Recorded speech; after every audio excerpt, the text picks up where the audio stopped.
Yeah. Hello, chat. Hope you all are doing well. Hello. Hello. Hello. Hey. We are back. Cove may be joining us late, if at all, today. Something came up. But otherwise, the rest of us are here and ready for session 39. Nice. Heck yeah. If everyone's good and ready, we can hop on in because this recap is very long. I thought last recap was a long one, and then I wrote this one.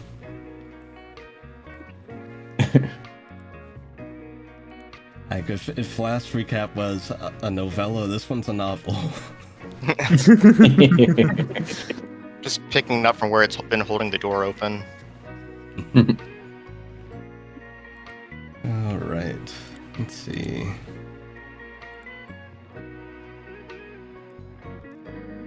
Here's Winston. Now, this is the wrong tab. Those are tokens. There he is. All right. You all see sitting by the fire with his tome in hand is Winston Oaklaw. Welcome back. Last time, a party made a stop by the abandoned tavern in the Nameless City, where they acquired some food for the road, and Barney found a magical picnic basket that could store food, like a bag of holding, keeping it at an ideal temperature and even shrinking down for portability. Candles told Talos about the nature of the entity she extracted from Yorick's ear, mentioning it being a fragment of order and chaos, both with different goals for the colorless flame. Candles mentioned that the others could know, but Ponto shouldn't be clued in on the fragment's desire to merge with him. Robin revealed their patron to the party, Varaxes, to a Glabrezu, who mentioned that they witnessed the Feathers of Osiris trying to take something from Robin, and how they seek to bring Osiris back. Before setting out, Robin made a request to Gunther to kill them if their condition ever got out of control, something he agreed to with the idea to try and help it never reached that point. Party set off to the north, and along the way they witnessed a giant comet headed for them. The group avoided where it was going to impact and witnessed the comet shrink down, cause an explosion, left in the impact zone. The group found a crater where a strange ball of shiny blue ice was left behind, glowing. While investigating it, Gunther felt a celestial presence who seemed to reject him before settling on Robin. A cosmic ogre manifested before Robin, introducing himself as Witherin. He mentioned that Robin's patron was likely using them, and that he could help with Robin's condition in a way that Robin's patron couldn't. He proposed becoming Robin's new patron, and mentioned that he's been keeping watch over Robin for a while. He told them that he was the one to keep them from their soul being taken, and mentioned that Varaxes was as helpless as Robin was while it was happening, and that they don't remember much of what happened either. Robin refused to cut ties with Varaxes in favor of having Witherin become their new patron, but Witherin mentioned that the offer stands should they change their mind. Robin was given an icy ring that could channel some of Witherin's power and contact him directly. Following the encounter, the group pressed on to Erlich. Once there, the group was stopped by a guard who asked if they were affiliated with the Feathers of Osiris. The party mentioned that they were trying to stop them, in fact. And while talking with the guard, the group was approached by a Loboscaran man named Vincent, who told the guard the group was with him. He took the party with him to his home and talked with the party about the Feathers of Osiris. He mentioned that their hideout was on the north in the mountains, and that his companions were taken by them a couple of days ago. Vincent mentioned the mountain was full of traps and other perilous things, mentioning summoning circles buried under the snow and snow golems that guard the gates to the hideout. Ponto proposed using the Sea Hag's crystal ball to clear a path using water for it, from it to melt the snow so the traps could be seen. Vincent described his companions, an old goblin named Bruce and a Tanuki-esque Arcanoloth in a cooking apron named Rue. Talos noticed that Vincent had been eyeing him throughout the conversation, and he talked with Talos about runes, something he's experienced with as well. Vincent passed on his knowledge of Knoll runes to Talos, granting him the ability to speak the language and understand it, and granting him some knowledge from his runic lexicon. Gunther spoke with Vincent a bit about his condition and what he does. Vincent mentioned that he's a local huntsman, and he was getting on in age and probably wouldn't be one for too much longer. Palm and Candles were able to create a muscle rub for Vincent to help ease a bit of his pain. Barney cooked for the group, making a mushroom soup, and got everyone fed for the evening. Vincent told the group they could settle down there for the night and use the rooms upstairs as guest rooms. Vincent mentioned he'd be fine sleeping downstairs by the fire, and Gunther decided to keep him company. The two of them taking up the two couches. Gunther convinced Vincent to take a bit better care of himself, even to come along with the group to free his companions. While the group was settling down, Ponto took notice of a new smell coming from Candles, and was suspecting that she was hiding some kind of food from him. Barney talked to Talos about him helping with learning the Knoll language, wanting to get in touch with that side of himself. At night, Candles and Bomb bunked up. Talos and Barney and Robin had a room to themselves, and both Gunther and Ponto slept downstairs. Robin spoke with their patron about Witherin, which they were hesitant to talk about. Varaxes mentioned that Witherin was a strong cosmic entity. Robin asks if they were helpless while the feathers were performing the ritual, as Witherin had told them. Varaxes seemed to try to hold back the truth, to which they finally relented and told Robin the truth. That they had, in fact, no control of themselves during the ritual, and that it hurt them a lot. When Robin asked about their condition needing to be cured, and how Witherin mentioned they would have to break their connection with Varaxes, Robin was able to tell that they were being lied to there as well. Barney and Talos shared a bed together, holding hands beneath the covers, and snuggling close, enjoying each other's company as they headed off to sleep. Once all seemed quiet and still, Ponto went searching for the smell he smelled from Candles earlier, sneaking into the room Palm and Candles were staying in, and climbing his way into the bag of holding. Ponto ate some kind of reagent in the bag, one of which was very volatile. Being alerted to the goings-on, Candles emptied the bag and found Ponto among its contents. Ponto scurried off with one of the jars from the bag and downed its contents when he was downstairs. He drank one of the vials of the astral chimera blood, and a horn seemed to grow from one of his hands, something Candles made note of. With the commotion settled, the party finally all slept for the evening, ready to deal with the happenings in the morning and begin their trek up the perilous mountainside to the north. And that's where we pick up. I can't wait to see what they get up to this time.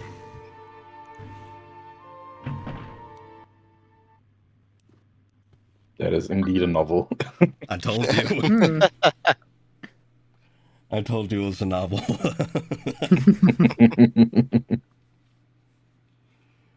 Oh, with the many things that happened last session out of the way, you all awaken the next morning in Vincent's house. Let's see here. Is he still alive? Yeah, he's still alive. Good. He's not that old. I just worry about him. Both Danelle and Pom wants to heal. Give this man a memory foam mattress. and another Wolfman hand to hold. Yeah. So true. All right. So, we pick back up with you all having had your long rest and awakening the next morning. So, who is first up? Definitely Barney. Is Barney making coffee? Yeah. Well, I guess he makes coffee for Talos first, and puts it next to the bed for him, and then goes to make for the others. Ben draws. Barney draws a little heart in the foam. I have a question. What's your question? Who steals the covers? That is a good question. I would imagine.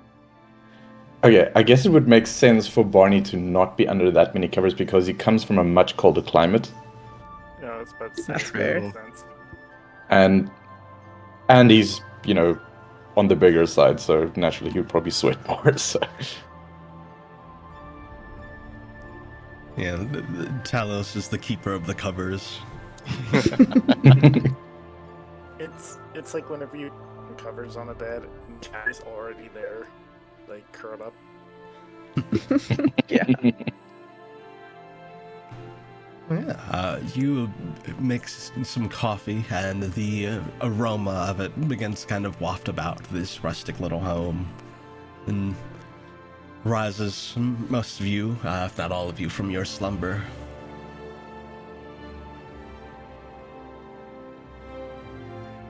What's everyone up to as they wake up? Or more So- pearl candles. Sorry. No, you go first. I had the strangest dream that Ponto was in here.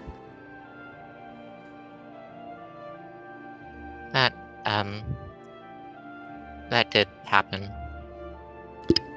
Oh, she looks around in a panic to see if any of her stuff has been chewed on.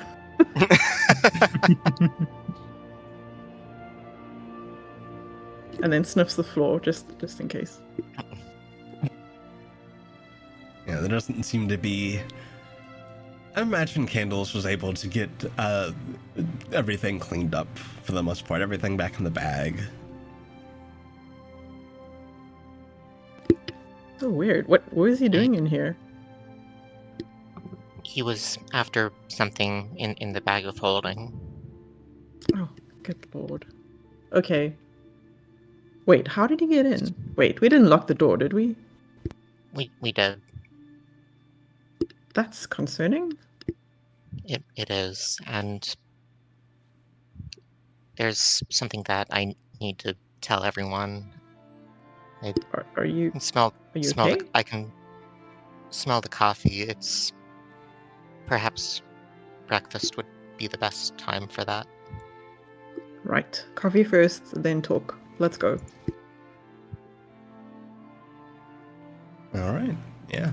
Sure enough, heading downstairs, Barney is making some coffee. I'd say by this point as well, Vincent, you notice Vincent has actually been up for probably a bit. You notice that he's been up when you come down, Barney. You can see that okay. he appears to be polishing a battle axe. Good morning there. Good morning. You sleep all right? Yeah. You could say that. And just blushes a little bit. Tee. The bed's in the room's nice enough. Yeah, perfectly good. Again, thanks for your generous hospitality. Of course. I spoke with Gunther here last night. If you all will have me, I'll go along with you to help out. Oh, brilliant. Yeah, we'd love to have you.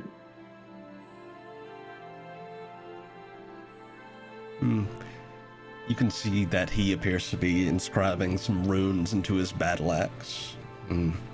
Seems to be pretty geared up for the journey. I would imagine this conversation would have been taking place before like everyone else would be awake, so, Yeah. and before he was making coffee. So he's just gonna say, "Well, I'm usually the first one up, so fancy a cup of coffee?" Yeah, that sounds lovely. Thank you. Brilliant.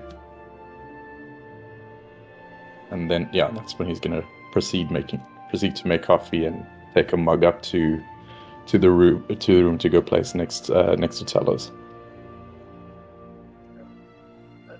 I imagine when the coffee is placed, like that's when Talos like wakes up.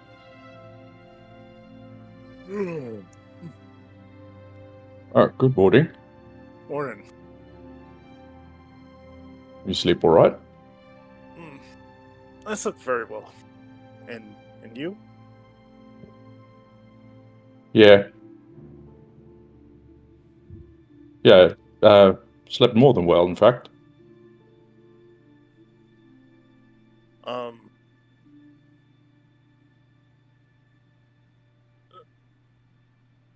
Should we?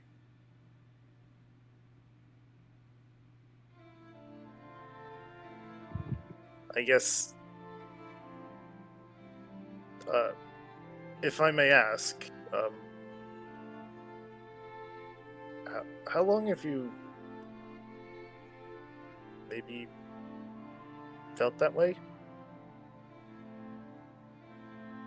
Barney goes to sit down next to him and is like, well, I don't know. I guess, probably since the first time we sparred back in blanking on the name now. Where's Yorick from again? From Telakis.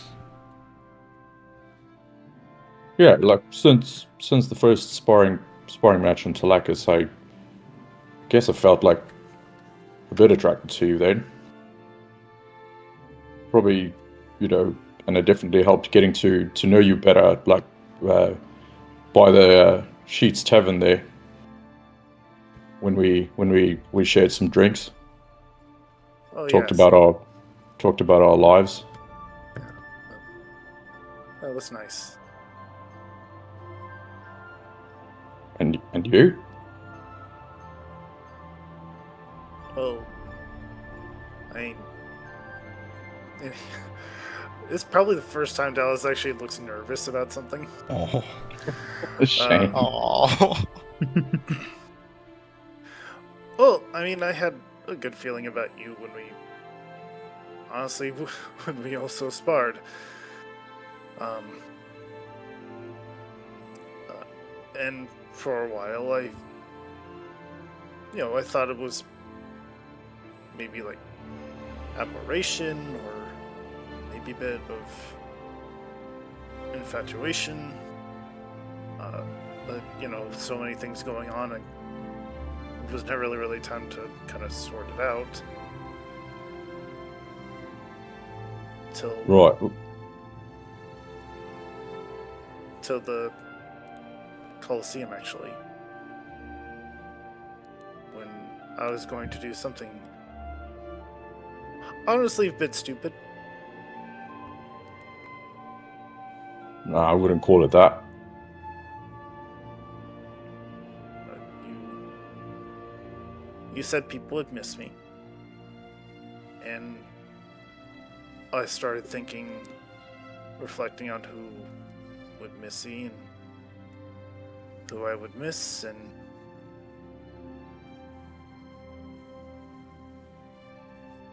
you were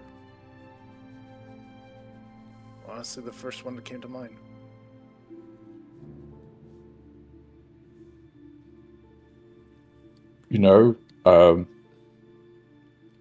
I actually kind of meant you meant myself specifically as a bit selfish as that sounds. I don't think there's anything wrong with being selfish.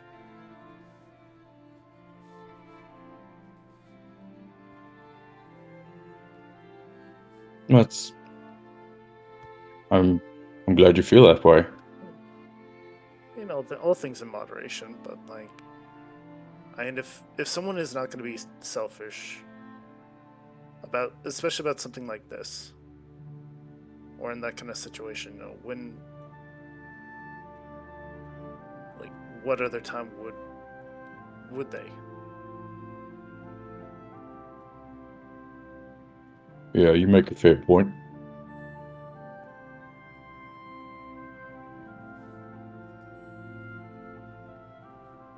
Anyway, yeah, like, I don't know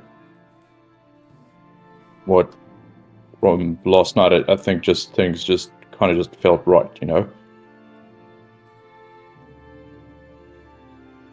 Yeah, we actually had a quiet moment.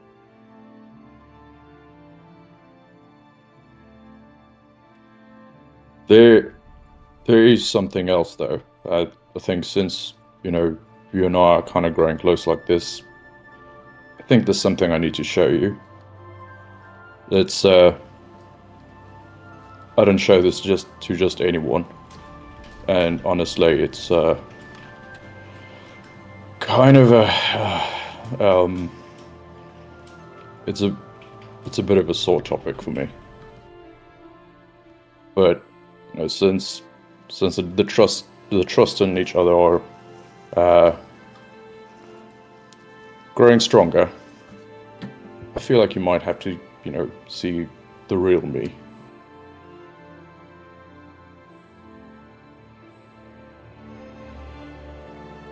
And Barney, like, he fastens his hair, like all of his hair, into a bun, and you see his eyes for the first time.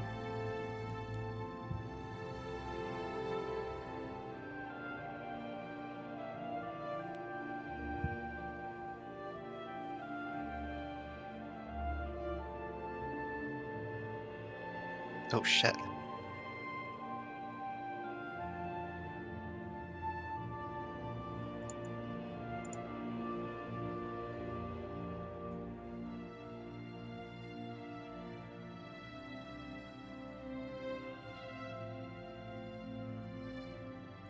This is just, you know, staring at his face.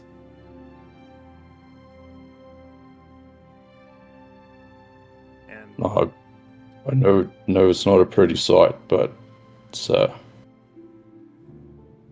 yeah, kind of a bit of a traumatic one.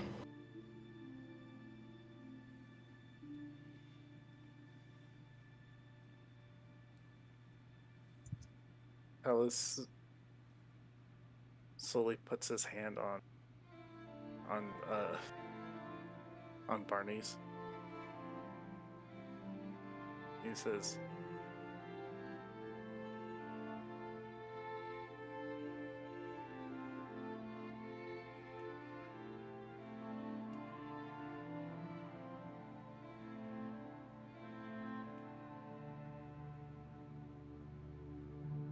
"I'm thank you for trusting me, showing me this."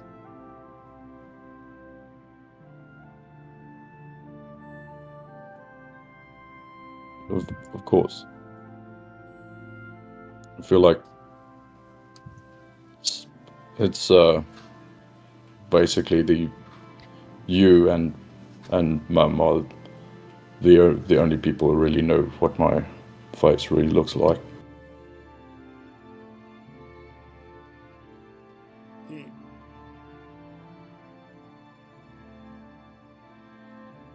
sorry, this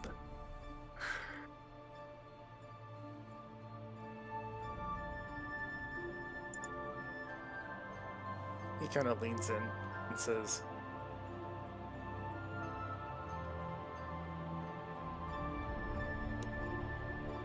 "I think you are one of the most wonderful, beautiful people I've ever met."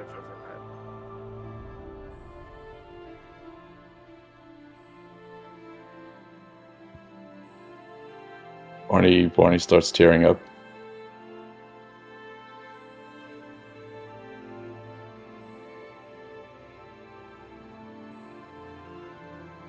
I really needed to hear that.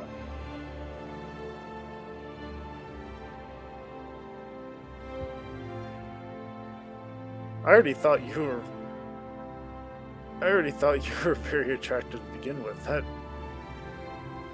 is an amazing scar. It's pretty impressive, isn't it? I know people who would just be absolutely jealous about that scar. Yeah. Unfortunately, the circumstances surrounding it was, not as glorious. It was just kind of me at my lowest point. I'm certain, I'm not saying that to make light of the circumstance. No, I know.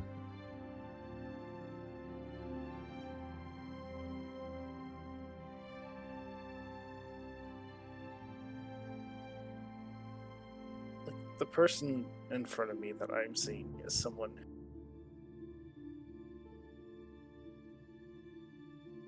truly cherishes and loves the people around him. You always take every effort to make everyone comfortable.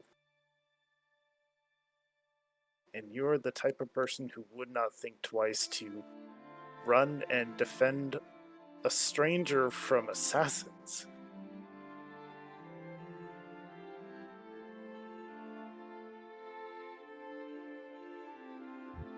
And you're someone who's, even when things go wrong, you never give up on your dream or ambition.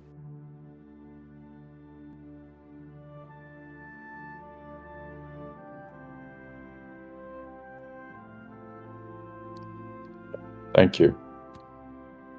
No, really, that really means a lot. Especially coming from you.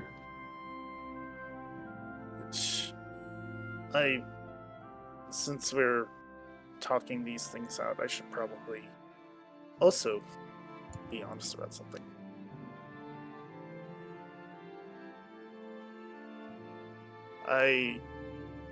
When you all approached me about this tapestry and this prophecy, that wasn't why I joined.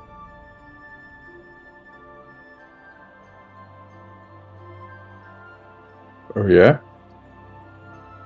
You told me about this Umbral usurper and how he's been attacking the mares and turning them to stone.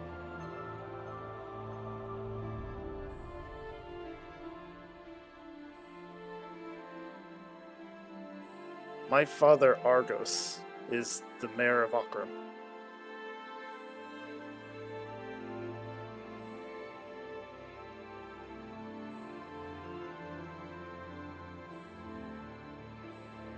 Right, and was he... Barney falls silent for a bit.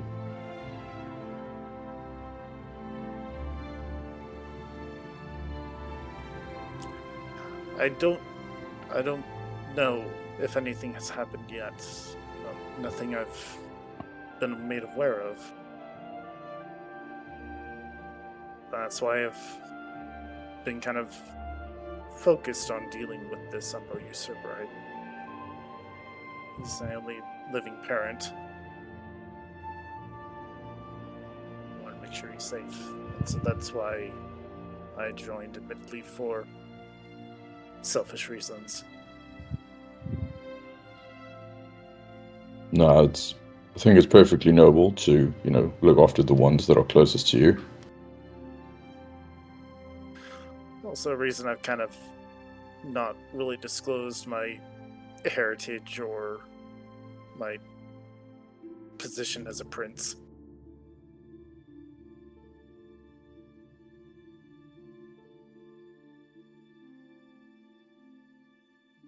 Royalty, hey? He kind of scratches his mane. I mean, it's pretty impressive. Not gonna lie. Well, it's nothing know, earned. I don't know, like, makes things feel much more special knowing that royalty came to, look upon the eyes of just a commoner from an icy town. There's nothing common about you. Does that cat thing where he leans and like presses his forehead against you? Aww.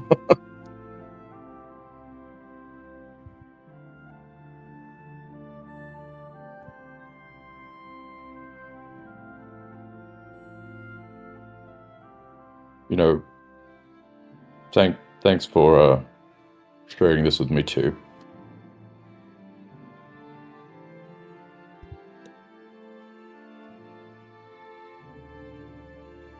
It's something I've been feeling guilty about for a while, I'll admit.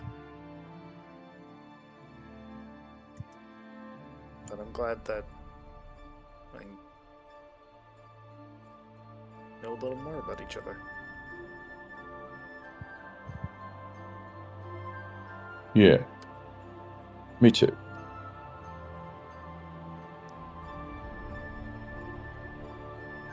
At some point, once when things maybe quiet down a bit, would you like to go on a date? I would love that. I'm cooking though. Yes, and I need. Oh, you mean on the date? Okay, yes.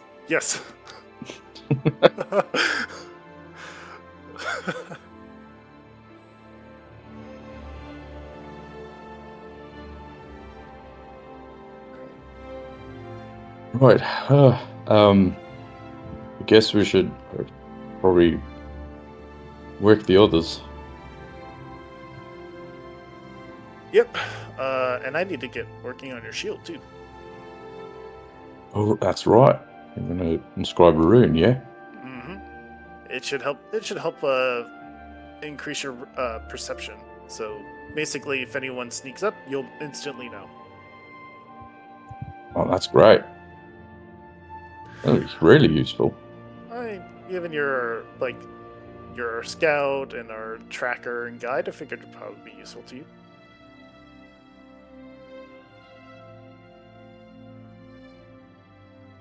Oh, excellent. Barney goes and loosens his hair again, and his eyes are covered again. Well, I better go get making coffee for the rest. All right, and I'll get to work. All right. And again, thank you for this. Thank you for trusting me. And tell us to lean in and just give him a kiss on the cheek. You will, like, when they pull away, he will be beet red.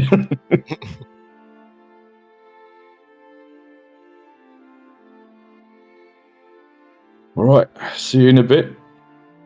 All right.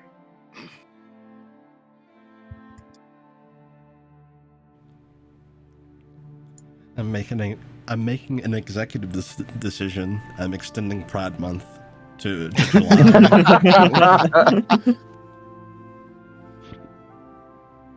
That was adorable. Aww. The chat was going nuts as well. I can't keep track of all the messages.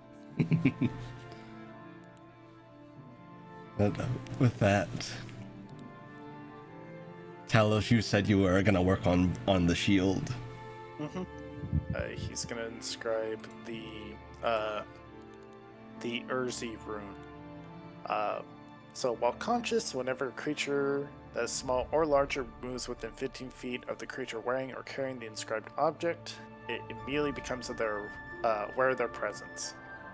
Also, when Barney rolls his initiative, he can increase it or decrease it by a number equal to my runic attack modifier, which I believe is a... Go back to my stats. Plus my constitution, plus proficiency. So basically, you can add or subtract up to a +6 to your initiative roll. Nice. And then if we trigger it, you gain blind sight for up to 30 feet for 1 minute. I'll just put in the general. That's so cool. Very nice.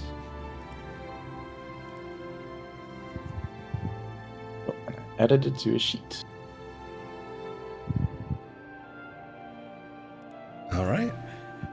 With that, you all gather yourselves up, doing your various morning preparations for you all gather at the table for breakfast.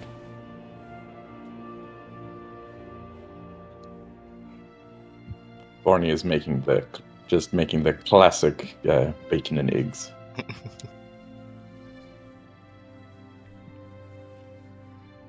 And also now that there's fresh bread in the in the picnic basket, he'll have that as well. Nice. Oh, hell yeah. And Vincent will pull out a jar and set it down on the table by the bread. That is butterfly bear honey. Oh, interesting.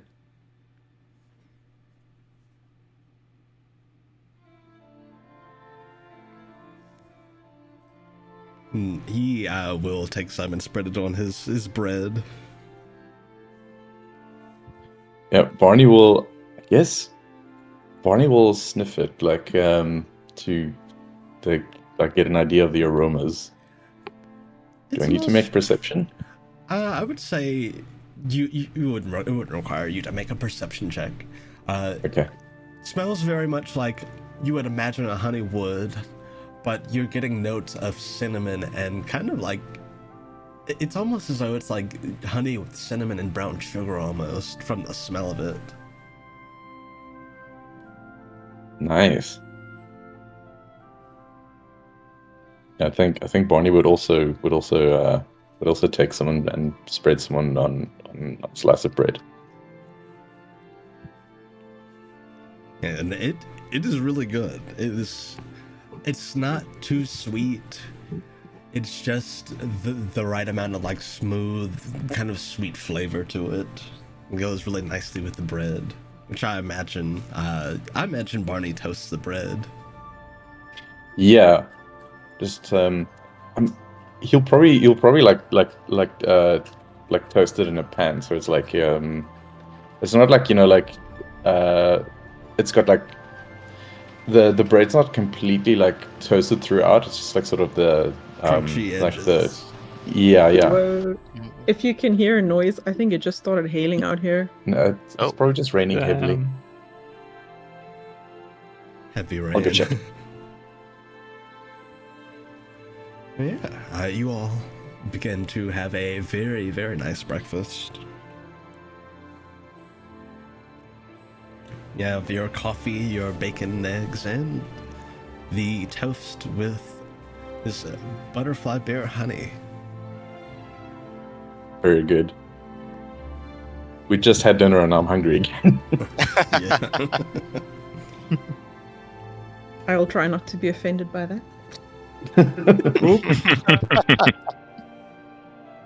This means that Ben has room for more of your amazing cooking.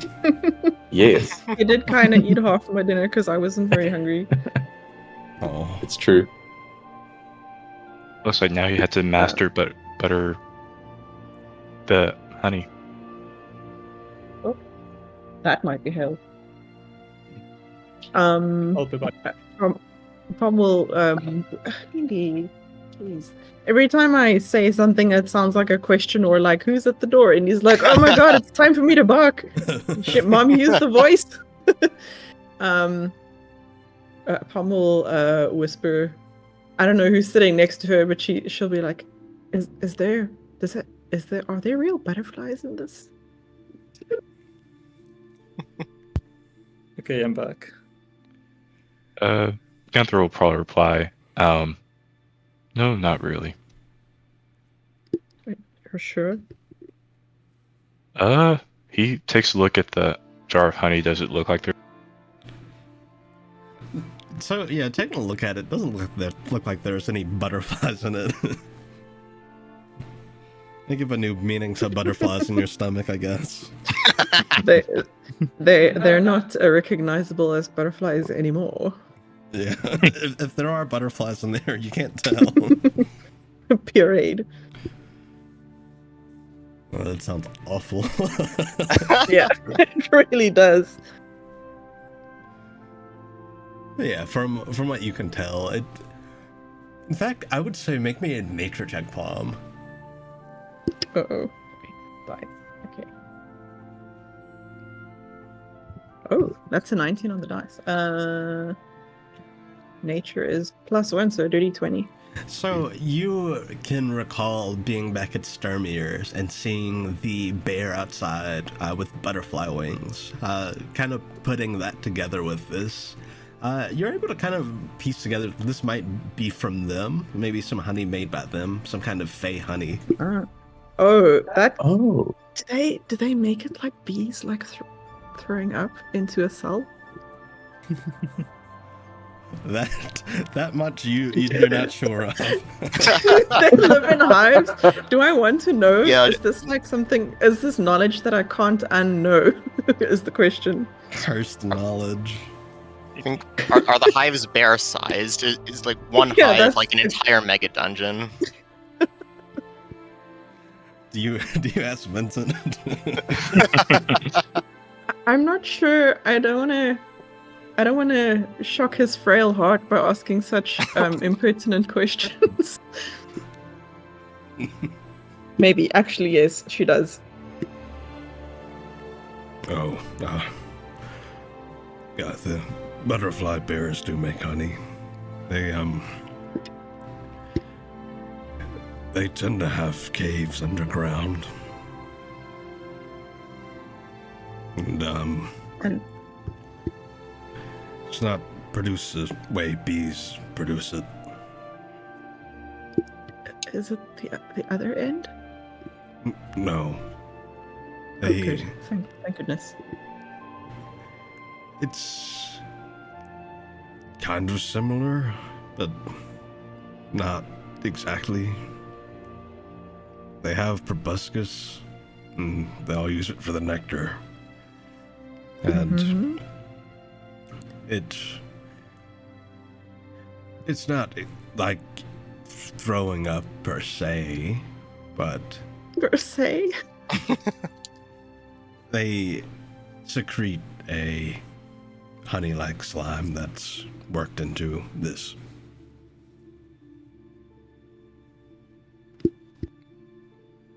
I'm so glad we don't have face cam on. No, it doesn't sound appetizing, but it's really good. Well, I suppose it's just a matter of getting used to the idea because, we milk animals and I've seen how, well, frankly, it's kind of disgusting what goes on there. So, I suppose I just need to broaden my mind and, yeah. Barney is visibly like chewing slower on the bread that he's eating. I'm sorry for doing this to the entire table.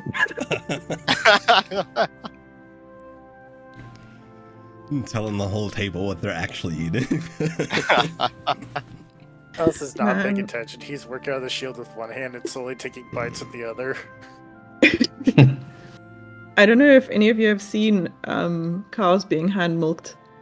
I Yes. have. There's a lot of snot involved, and it's like, I never knew that. And then I went to my uncle's farm one year and I saw that, and I was very graphically describing this at the breakfast table to everyone within earshot until I got in trouble for being disgusting at the table. And I was just like, what? That's what happened. I just saw it. The cow snot into the milk pail. It adds extra flavor. You need You need to stop right now. Was that Gunther or was that you talking? Let's No just say comment, it's me eh? talking. This is I see. an out of character experience for once. All right, sorry. Oh no! It's not you. It was no. I was commenting. I was just making fun of what Drawful said. It has nothing to do with you.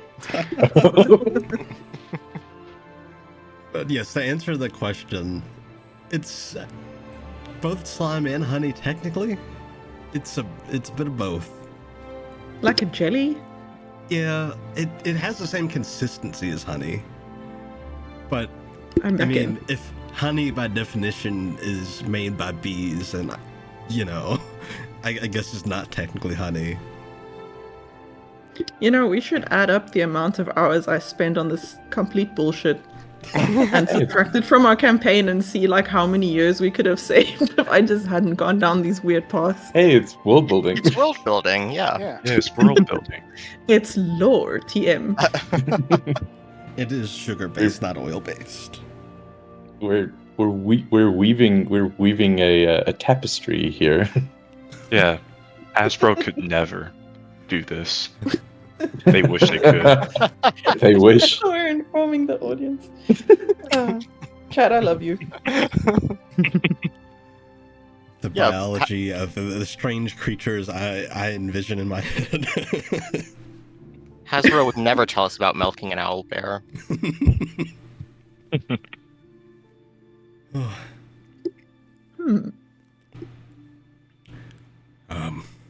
I hope it's still tasty. I know that might be unappetizing. I will broaden my mind. And she like, I don't know how else to describe it, but she angry eats a bite and chews like very intentionally, like a contestant on, what was that show? Fear Survivor? Fear factor. Fear Factor. Oh. She's like, I remember Fear Factor. delicious. I'm going Okay, full Marcel. Yeah. The vibe. Marcel always speaks like that. Like, she's my favorite character, so I love her. compliments. I can relate very much to her. Yeah, I can do. But yeah, the way it's produced aside, it tastes pretty good. Whether you can get past how it's made or not is up to you. But yeah, it's pretty good. By the way, do you have a plan on how we want to get up the mountain?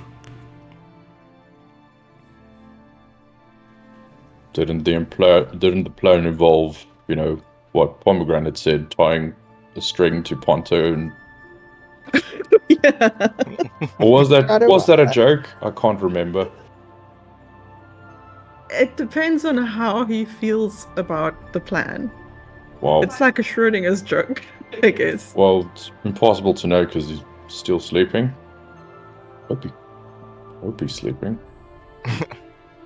Looks He's- over to check on Suspiciously quiet. check on Ponto just to make sure he's not that, dead. It's Yeah, like he's alive. when your child or your pet is very quiet. Yeah, It sounds dangerous. Yeah. like when a toddler grows quiet. Or Yeah. a Dachshund. Or a dachshund. You're looking over. Ponto is. You can tell he's sleeping. You can see the rise and fall of his chest.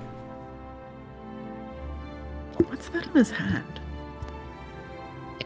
You know what? Never mind. I don't want to know. Guess I'll keep some. I'll keep some of this fresh for him just in case he wakes up, and he'll dish him up like the breakfast in case whenever he wakes that he'll actually have food to keep him preoccupied. Yeah, you're able to get some dished up. Are you putting in the picnic basket? Yes. Nice. Like I think Barney is like connecting the dots that like maybe Ponto can be trained since he's so food motivated.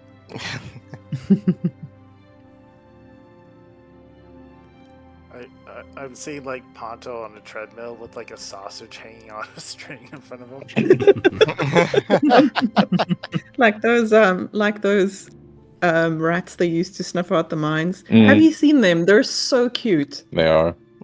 They're huge and they're like have these. Sorry, I'm gonna get excited if I talk about this now. I'll send the link. There's like an Instagram account where you get to see them work, and they have like full cheek Friday where they give them treats. It's very cute. Aww.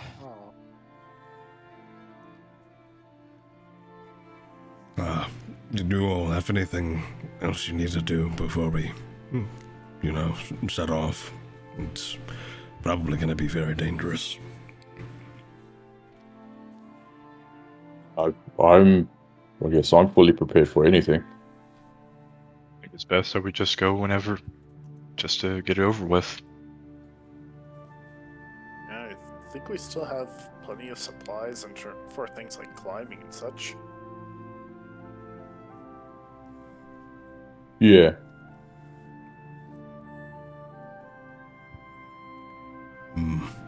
If you stick close by, we should be able to wade through the snow easier. I have a rune that can help us. That sounds useful. Well, and also, I guess Ponto did mention that orb that he has, the one that produces water. Yeah, might be a good idea to hang on to that. Right. My sword produces fire because of the fire rune. I can always use that too.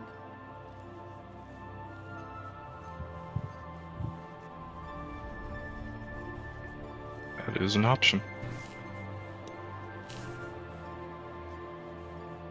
Sorry.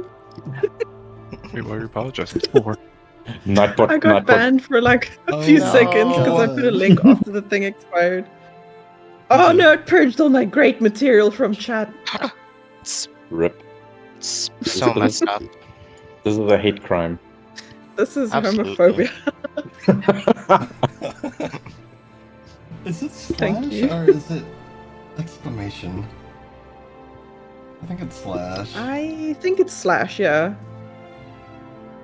I mean, I'm okay. I think I can type again. Okay. Nightbot, just stop being mean.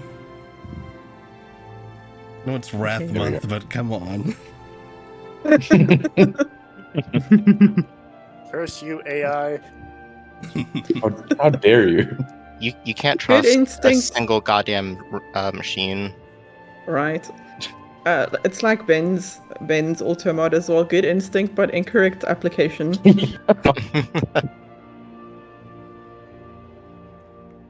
Yeah, with you all having finished up breakfast, does anyone have any other things they need to do or any other preparations to make before you set off?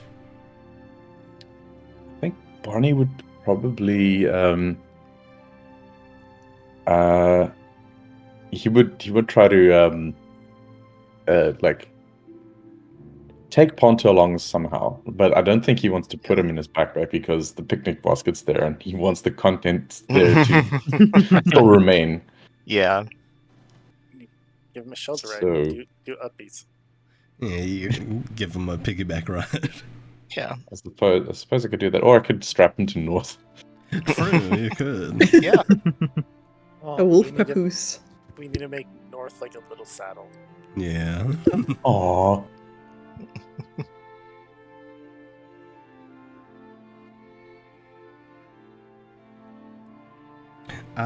There is something that I need to tell everyone, though. I think it would be best to wait until Ponto is awake.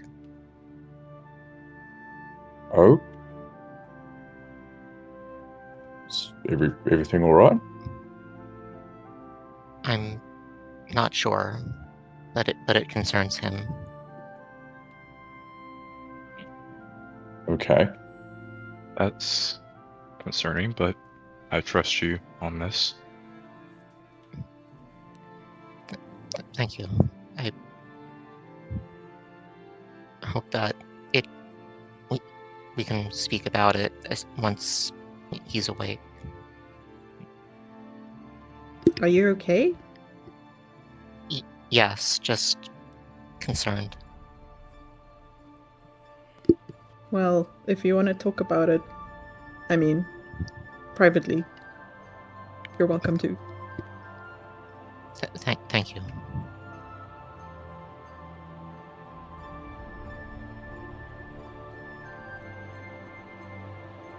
All right. Is everyone good and ready? Yes. Absolutely. Yeah. So yeah, Vincent will lead you all out, and he'll douse the fire and lock the door behind everyone. All right. Yeah, we should be fine for a while. But once we start to near the foot of the mountain, that's where things are most dangerous. All right. Lead the way. And yeah, he will begin leading y'all out of town and to the north. Yeah, and I think just before they set off, Barney will just take a look at just look back look at Talus again and just smile and head off. Alice just looks back at him, just gives him a knowing nod, and smiles back.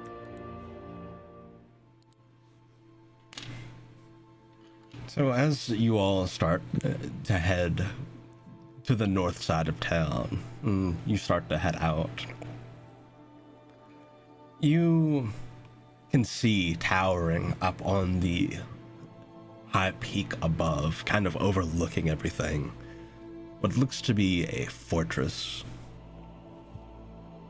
And Robin, as you kind of look up at it, it's very familiar to you. You remember that was where the ritual that happened on you took place. All right.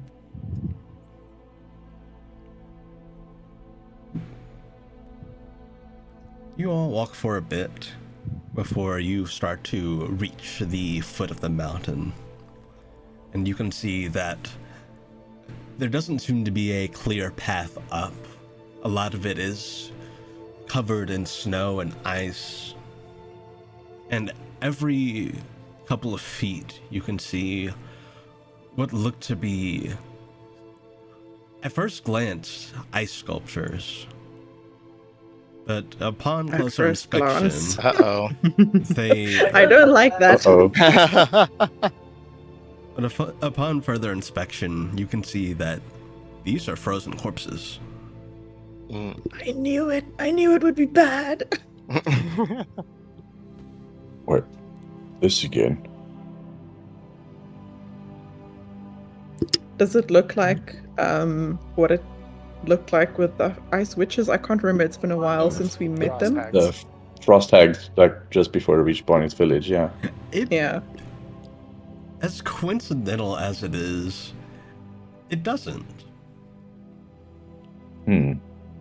Just wondering, does it look like the corpses were pretty much frozen? Like, basically, they still have all their skin and limbs intact, or does it look like they are like missing limbs or like just bones? And their facial expressions.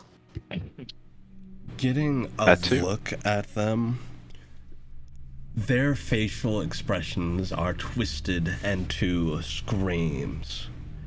You can see that it looks as though they were frozen mid-explosion almost. You can see that their bodies aren't all in one piece. Some of them have bones jutting out, some of them frozen blood encased in ice. It looks like they're frozen the moments of their death almost. So probably victims of a trap. Could I roll insight to see how long ago this happened? I'd say make a history check. Yeah, sure.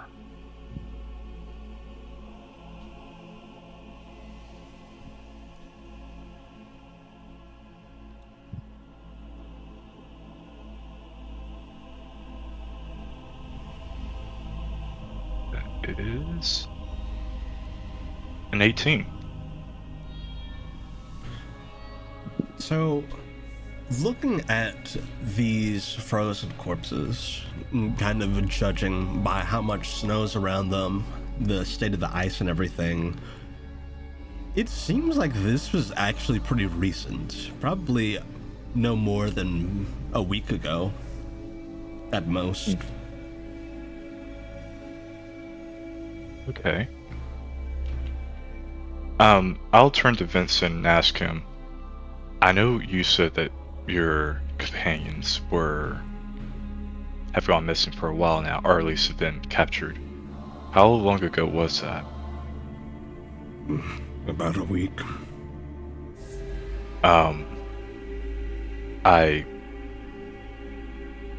Could you has Vincent described them Yeah, so to me he before? mentioned that one of them was an old goblin, and the other was an Arcanoloth that looked like a Tanuki, wearing a chef's apron. Do I see any of them in the remains? Or anything Looking at the resembling that? remains, the ones around you, you can see one of them looks to be an elvish gentleman.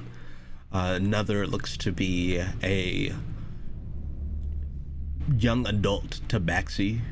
And the other seems to be an orc, from what you can tell. Okay. I will tell the others. I can do some last rites of them if you all want to. Maybe figure out their names and give them proper burial.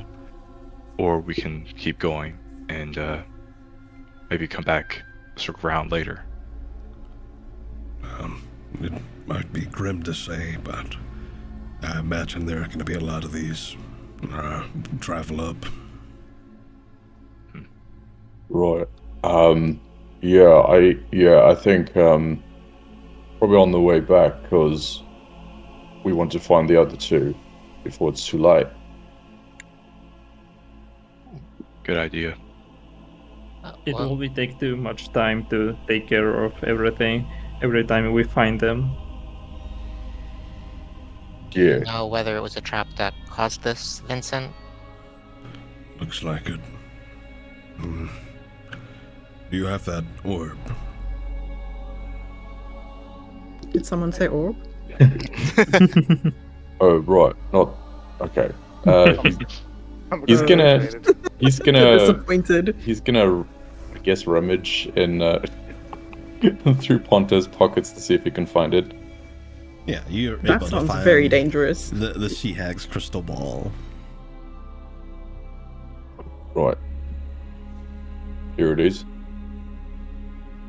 I can't remember how to use this. Like, Ponto's be using it primarily. Do you mind if I see it? Sure. Vincent will take it for a moment, and you can see he takes his claw and carves a rune on the surface of it. And you can see it begins to kind of emanate this warm steam. And he'll hold it up in front of him and fire a jet of hot water out of it. And you can see it melts some of the snow in front of you all. You can hear it kind of sizzle. You can hear the snow crackle as it begins to readjust.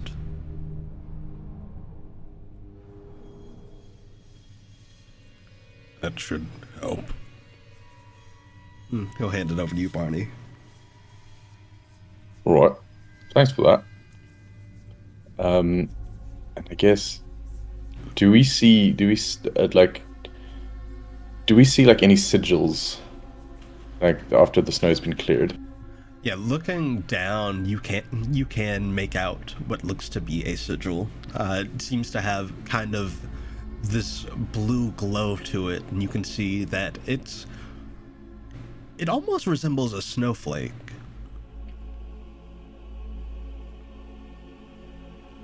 That should be the cause. Yeah, let's just be careful around these. Does this rune look familiar? It doesn't. As you kind of look at it, taking it in, it doesn't necessarily look like a rune, but rather it's more akin to a glyph. You would be familiar with glyphs of warding. This is pretty similar.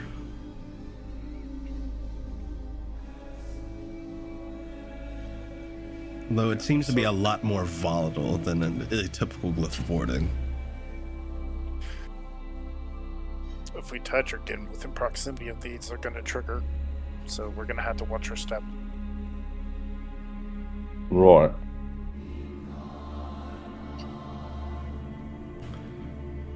Shame there isn't a easy way to set them off. They can, I imagine they have these rigged to set off when people come through, not just anything.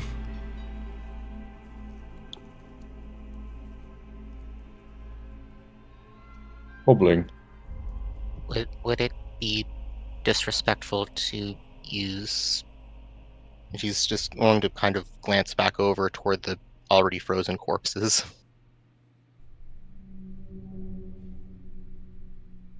Hmm.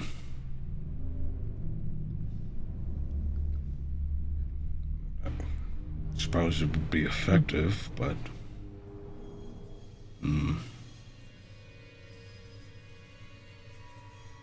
They'll One thing look I'm to not- the party for their moral judgment on this. I'm not opposed to it. The only problem will Candle be. starting in. Sorry. Oh, no, you're good. You're good. I'm No, not. we don't even need to animate them. We just have to throw them on the glyphs. Oh god. That's, we'll talk about how a 19-year-old has this type of imagination here later, but but to be fair, I'm not opposed to the idea here, but I think the only problem is, do we know the extent or how large these explosions would be? Because, I mean, even if we use one of these to detonate it, who's to say that it won't reach us or anything? Also, there's snow that can fall. Right. These are all valid concerns. I think we can put it, on the back burner now, because, I mean, that is a good idea. I mean, it's not going to stop me from doing last rites on later on. Yeah, I think let's just be really careful, yeah? Does anyone have a means of detecting magic?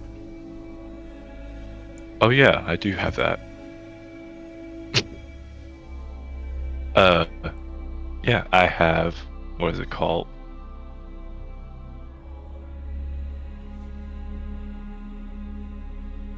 I'm actually looking really hard for this spell, and I shouldn't really be doing that.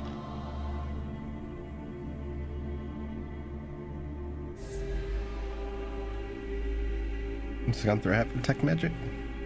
He does. It took I don't know why, but it took a really long time just to find it. But yeah, Gunther has Nice. detect magic. Very good. All right. Are you casting it? Yeah, I'll go on and cast it. Okay, so you cast detect magic, and you sense a lot of magic in the vicinity, not just from the glyph in front of you, but also up ahead. Detect magic has a radius of 30 feet, I believe. Yes, so you detect quite a bit. Most of it seems to be abjuration magic.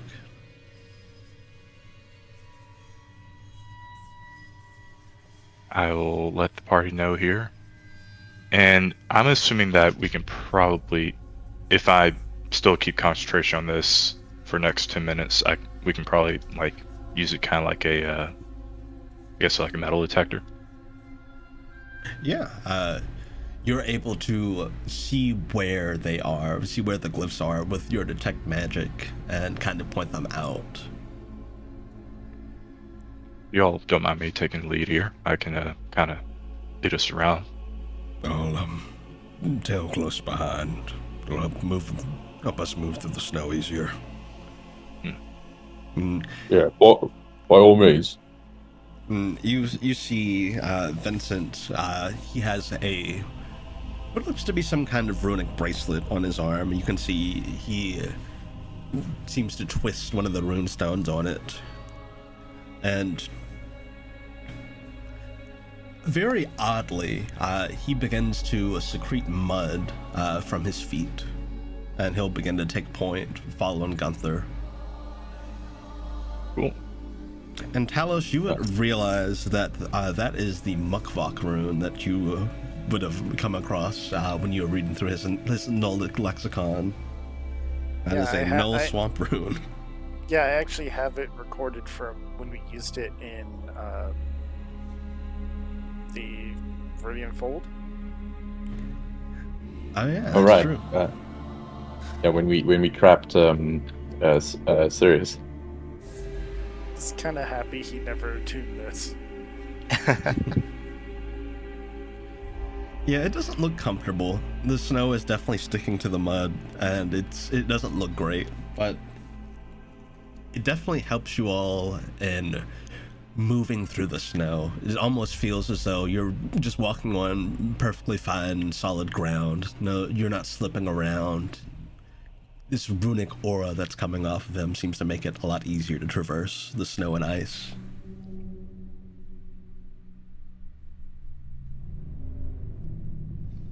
And yes, Hudson does have that rune. Nice.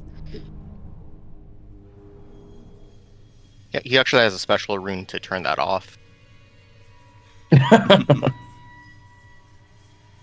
He never uses it though. But yeah, Gunther, as you begin to kind of lead the way forward, just make me a I'll take perception or investigation check.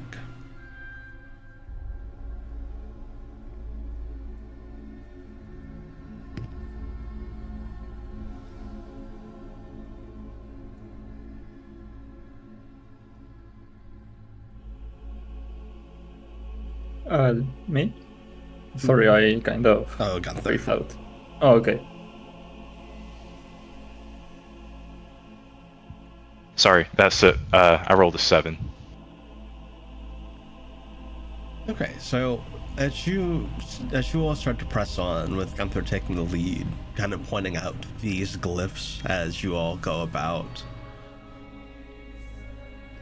you notice it almost a bit too late, as you're picking up on the various runes, but then you pick up on a presence of conjuration magic.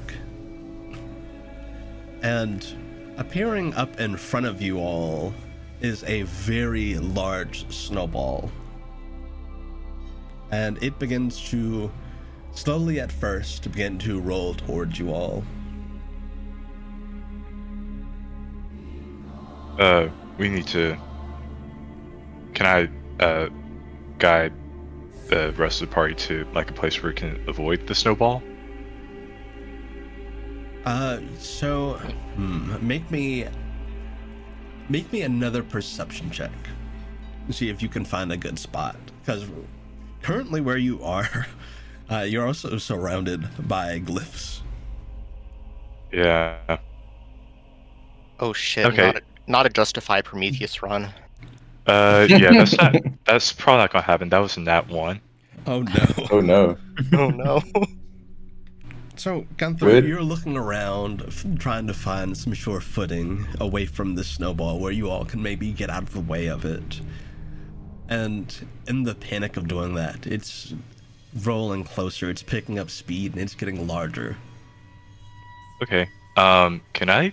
Oh, I'm sorry. Did somebody want to do something? I was just wondering if Barney could probably cast a spell, but if Talos has a different idea, then I'm also open to that. Talos is gonna trigger his giant size. Get in front of the party and just like hunker down with the shield.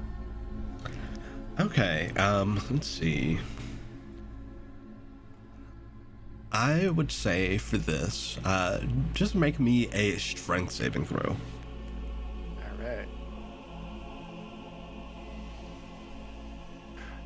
giant size give advantage on these.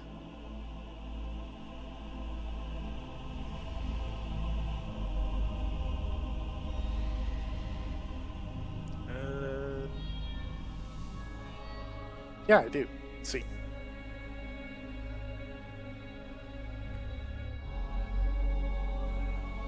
Both really good. So that is a total of, it says a 17 plus 9 for 26. So you grow, using your rune, you grow to giant size, and you begin to ready yourself for this incoming snowball, readying yourself for the impact with your shield. And as it slams into you, you're able to stand your ground, and without being pushed back into one of the glyphs or being run through by the snowball shatters. And you can see in the pile left behind are yet more corpses. Were they inside the snowball? Yep. Gross. I like it. So, I just got pelted by a corpse ball. I did not have that on my bingo sheet.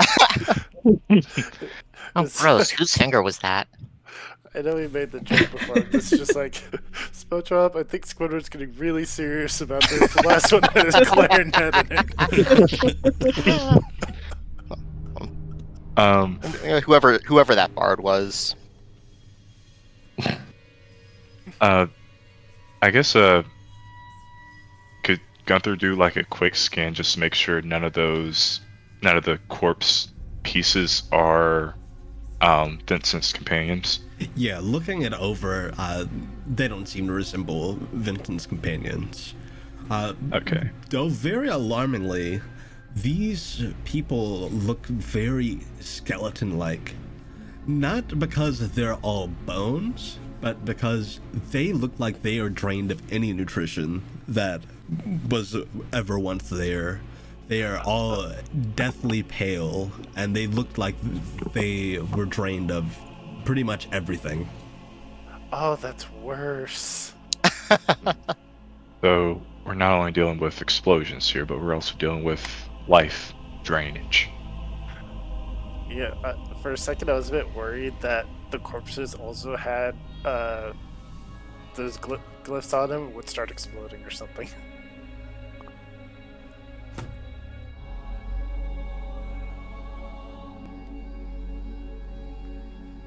Where's the hydration? Frozen. I wasn't gonna say anything.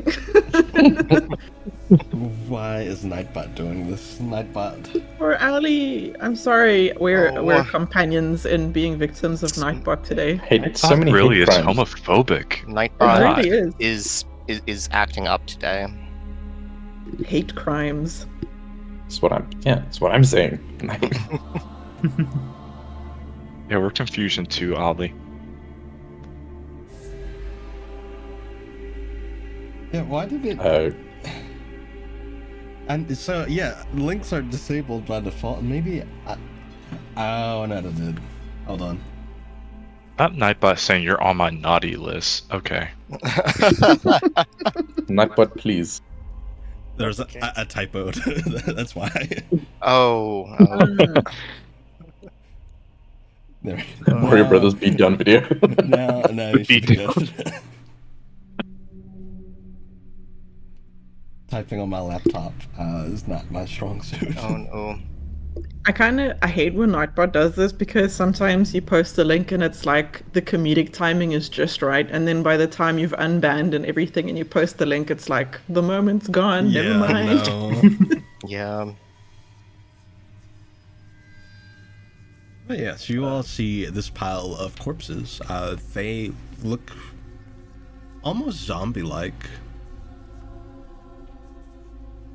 Almost, you say. Yeah. I was gonna poke one with a sword. Can I roll something to guess what happened? Sure. I would say...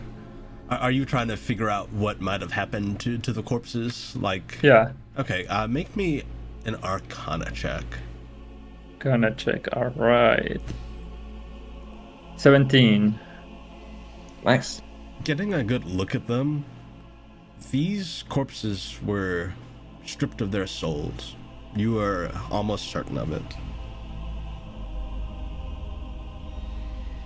All right.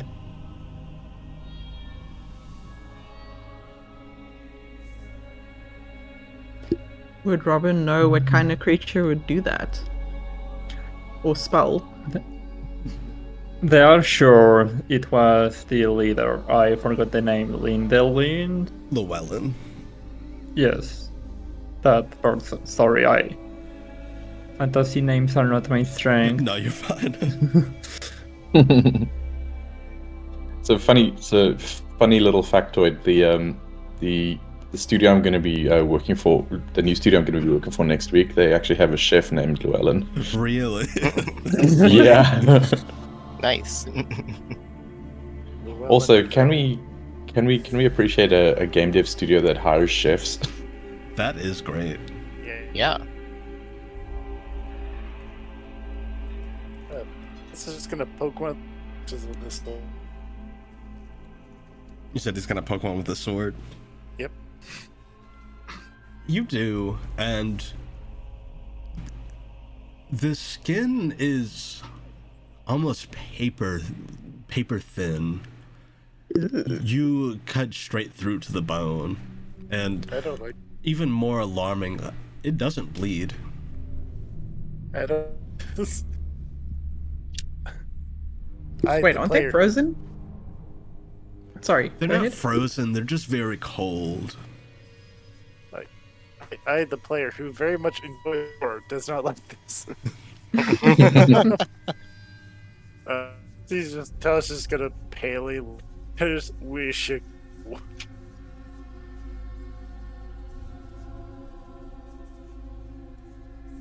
Hey, what did Talus say? You cut out? We should go. Yeah, Yes. this is horrible. Press on. Yeah, we need to. Yeah, the quicker the better. I just hope we reach them in time. All right, is Gunther continuing to lead the way?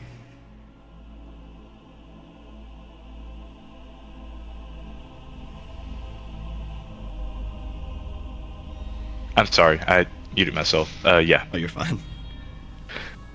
All right, make me another perception or investigation check. Maybe this time North could provide also the help action. Sure, yeah. North can kind of keep a lookout, kind of sniffing around to see if anything unusual stands out. Yeah. North will give you the help action, so you have advantage. Thank you. It didn't matter too much because I rolled both 9s plus 4, so it's a 13. So, as you continue up, making your way carefully around these glyphs,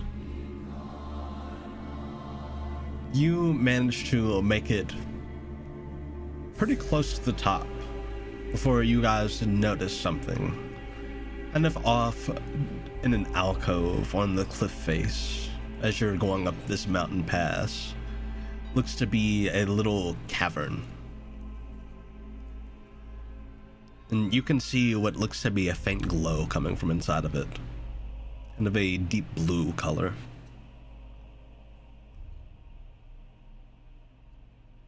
Am I getting any sort of like magic off of this? Yes, I would say you're getting illusion magic off of it. Okay. I'm going to talk to the ring and ask whether is this of you doing?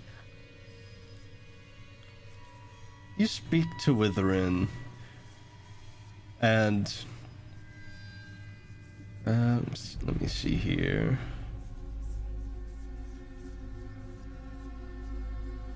There he is. Not of my doing. I don't associate myself with these feathers.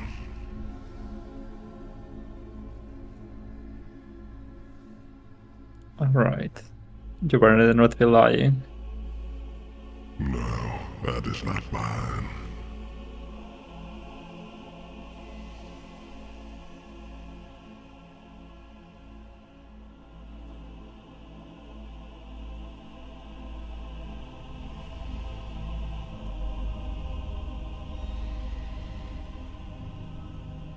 Yeah, what do you all do?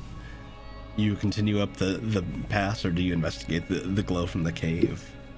Can I send Crow up to look? Sure. You send him in. Yeah, but I give him a quick little kiss on the head. Sorry for the noise. I was arranging my lens wipes right next to the mic, and I realized I was doing that. Sorry for the great audio. Very good. I didn't even hear it. You're fine. Okay, good. World building. Yeah. Mom's like digging in her notebook. She will give him a little peck on the head and say, Crow, be careful, okay? But please go and look and see what you can find out about that glow over there. Crow will do as told and fly into this little cavern. And as Crow gets closer, you notice the glow gets brighter. And Am I seeing through his eyes, or is this what he's seeing? whether you're choosing to look through his eyes or not, you'd be able to see it regardless. You can see the blue glow getting brighter, kind of rising up the cave walls as Crow gets closer to it. Uh-oh. And as Crow gets up to it, Crow lands on something, and you can now see through the blue glow as well. This appears to be a greatsword buried in the cavern floor. Interesting. Is this the Moonlight Greatsword?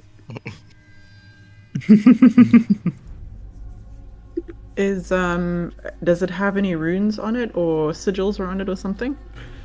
It seems to have various kinds of blue sigils running up the blade, and at the base of it on the hilt, there appears to be what looks to be some kind of a butterfly patterning. Is the glow coming from the sword? Yes. Can Pom... Am I seeing through Crow's eyes, you said? Yeah, you can look through Crow's eyes. Can I sketch an approximation of the sigils I'm seeing and show them to the party? And Talus as well. Sure. In specific, I mean. Yeah, you're able to pull out your notebook and do some sketches. I'm a little nervous to make them exactly the way they are, because what if there's something bad and I've just made bad sigils right in my notebook in front of us? So she just sort of does like a rough approximation. There's a sword up there, and these are on it.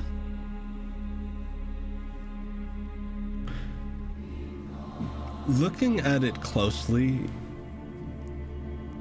Talos, since you have knowledge on giant runes, this appears to be one of them inscribed on the sword, although it's modified. Does Talos speak Sylvan? He speaks Common, Leonin, Giant, Primordial, Dwarven, and now Null. So You're not quite sure what this language extension on it is, but it doesn't look recognizable. You do recognize Sverd as the giant rune for sword.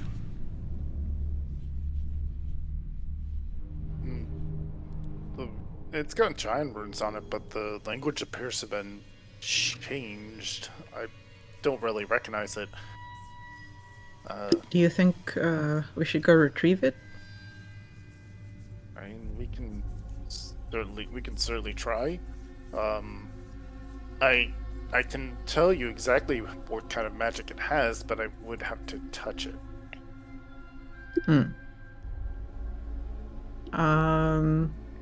Would it work if Pro touched it and Talos touched Palm. I guess that's a bit of a stretch. Huh. Yeah, if it were Palm delivering a touch spell through Crow, it'd be possible, but not necessarily through another person through Crow. Yeah, fair. Okay. Well, it's up there. We know about it.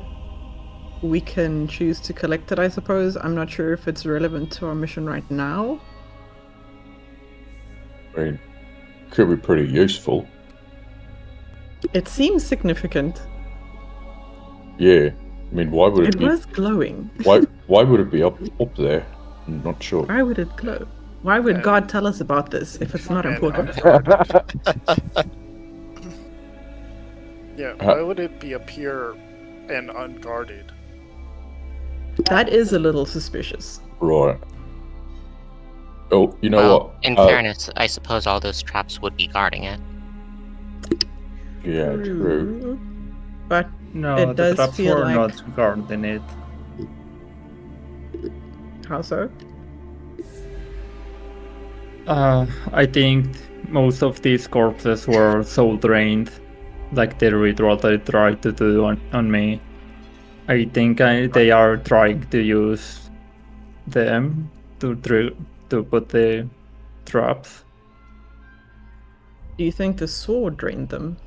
No, the cult leader soul drained them, the corpses. The traps are not guarding this world. Right. You know what, Talos? I think you and I can we could probably head up there and we can go investigate that. Yeah. Would Crow... Sorry, go ahead. Yeah. We can check it out. I can see if anything is wrong with it, and if on the offhand I get cursed, we have very capable casters here who could probably deal with that. We also have people who can do funeral rites, so there is that. Let's What? hope it doesn't come to that. Nothing.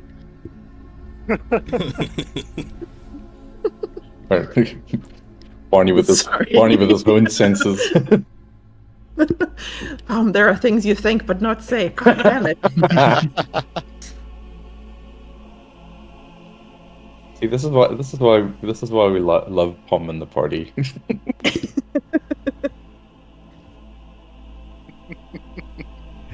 I thought it was just for the luxury toilet access. It was great. Well, that's an added bonus. I was gonna ask if Crow can see any... you say this is sort of up on a cliff, right? So yeah, you guys are up on the side of this mountain pass, and this is like a cave that's going into it, kind of an alcove. Is it a sort of directly up the cliff face? What I'm asking is, are there any sigil-looking things on the way to the cove? No, there just appear to be. Gunther would have been able to pick them up with his tech magic. All right. All right, let's go see what that's all about. Yeah. Yeah. So yeah, Be careful, please. two of you begin making your way into this alcove and meeting up with where Crow is. You once again see this sword sticking out of the ground of the cave floor. Crow kind of perched on the hilt of the sword. How many swords have we found sticking out of the ground by now? Well, I know of a sword that was sticking out of a person, but yeah, it does seem a little. Yeah, there was the sword sticking out of the person who was like under the ground, and then there was the sword sticking out of the skeleton that we found that. And gone. And gone. With the palm. Imagine Pom saying it through Crow. Palm's force ghost appears and says it and disappears. Yeah, I mean, Palm can communicate through Crow. Oh my, really? Yeah. Does Crow sort of rasp out whatever she says? Yeah, I imagine he does. Amazing. That has very high pranking potential. I will remember this. Prank Ponto next. Pom has become more powerful than we could possibly imagine. Yeah, Powerful Pom. Crow just goes, and God. The final Pom.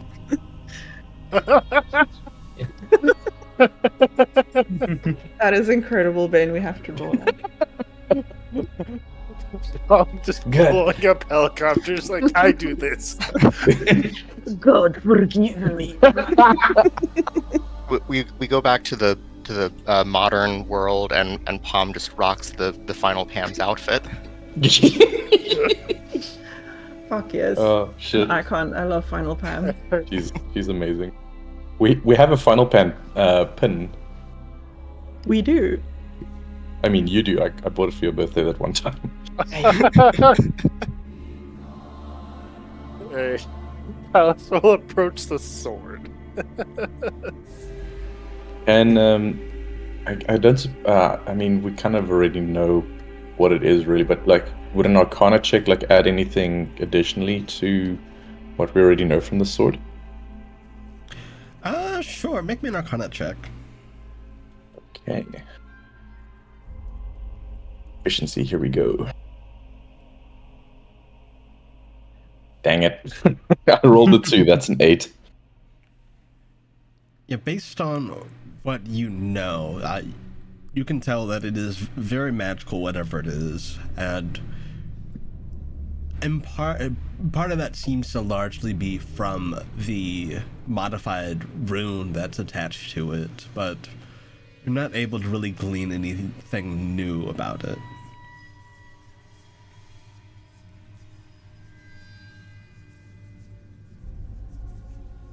Right. Let's be careful, yeah. Yeah. Talos is just gonna approach it and just try to be cautious of his environment, like seeing if there's any like hidden traps or anything. Make me a perception check. And can Barney also like take a look around? Sure. Make one as well. That is a 2. I'm gonna use a luck point. Okay. And that is a 15 for a dirty 20. All right. What did Barney get? Oh boy. It's not rolling well today. That's no. a total of 12. So, Barney, you're focused in on the sword and kind of making sure nothing goes wrong with that, as Talos, as you're kind of scanning around, alarmingly, something lands on your face, and kind of getting it off, you can see what looks to be a butterfly. And looking up to where it came from, on the ceiling of this little cavern is a corpse swaddled in dead butterflies, frozen there. That is such a cool mental image. Yeah. Barney, What's wrong? you're more familiar with cold environments than I am. Are butterflies normal in this kind of weather? Shall I make a nature check to see if I know anything about that? Sure.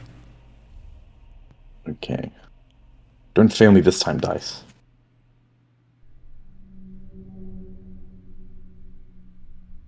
That's a little better. That's a 17.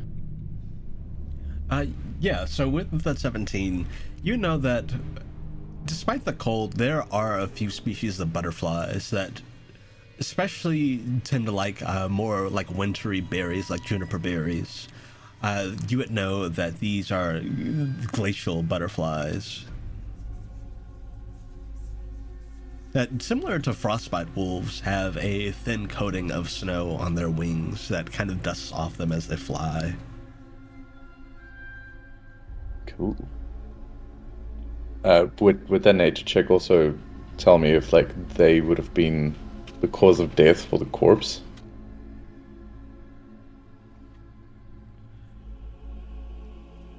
Looking at the corpse, it doesn't look like it was the cause of death.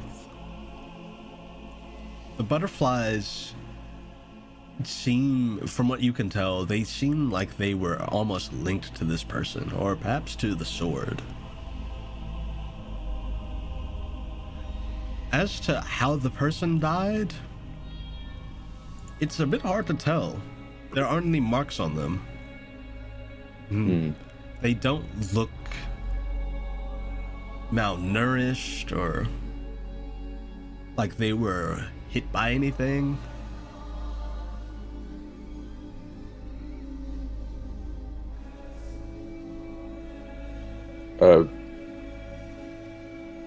Maybe before you touch that, Talos, maybe I could try something. Oh, by all means. And he's gonna use Mage Hand to try to wrench the sword out of the ground. As you do so, the blade begins to glow, and swirling around it in a spiral, and some of them perching on the edge of your mage hand are these phantasmal butterflies. And with a bit of effort, you're able to wrench the blade from the ground of this cavern. Now there are quite a few of these butterflies kind of just flitting around you guys, harmlessly. Right, not gonna lie, but that was pretty cool. Absolutely.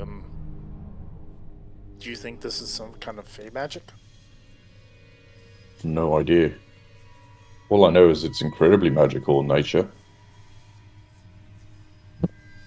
Hey.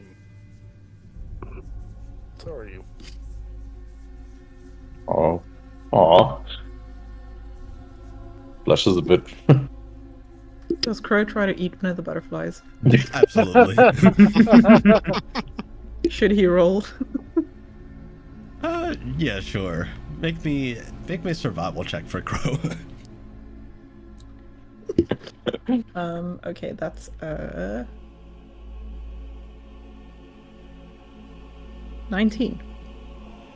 Yeah, Crow easily enough catches one of these butterflies and gobbles it up. And Does Palm taste that too? that's a good question. I'm gonna leave that up to you. We I need to feel like know. Probably is. I think if she's borrowing his sensor, she's probably borrowing all of them. We're back to eating butterfly parts. It comes full circle. It's a theme today. So back down on the ground, Palm just goes. It's surprisingly minty. Oh, she does the kombucha lady face then. Yeah. And kind of afterwards, Crow breathes a little puff of cold air. Flying breath mints. Candles. I have something to tell you. You know that mint moss we liked so much? Yes, the healing one? Yes. There are butterflies up in that cave that taste minty and make your breath really fresh, or something. Crow just ate one. Oh. Fascinating. Just thought you might like to know.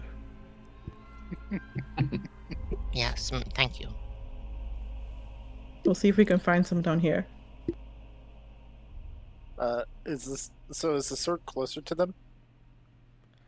Well, the sword is right by you and Barney. You're closer to it. Okay. I'm just going to touch it and see if my object affinity can tell us what it is. If I start acting weird at all, you're strong. Just give me a quick knockout on the head. Yeah, I've got your back. Right. And he will touch the sword to try to read its, figure out what it does. All right. Your object affinity is similar to identify. Yes. Effectively the same thing, yeah. Okay. So. Well, except I think it works with both, structures and objects. Okay, give me a second because I have a description to type up for you. Oh boy. I just want to ask one more. I want to ask one more thing. The rune that Talos inscribed on the Borny shield. How much does it add to his initiative? So my runic attack is scales out Constitution, so it's a +6 right now. So you can add or subtract up to a +6. So if you need to add 1, you can do 1, and so on and so forth. Okay, because if I add 6, it's my initiative would be 9. Well, you add it to like whatever you roll. Aha, okay. Just need to make a note that it's a +6.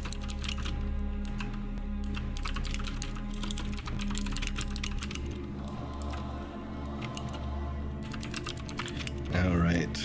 Chat, ready yourselves for typing ASMR because this is a big one.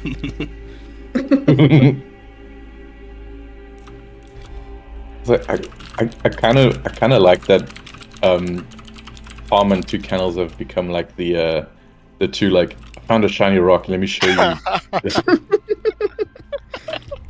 Look. Alternately, I saw an interesting scab. Yeah, that too. Yeah, check it out. I found a cool bug.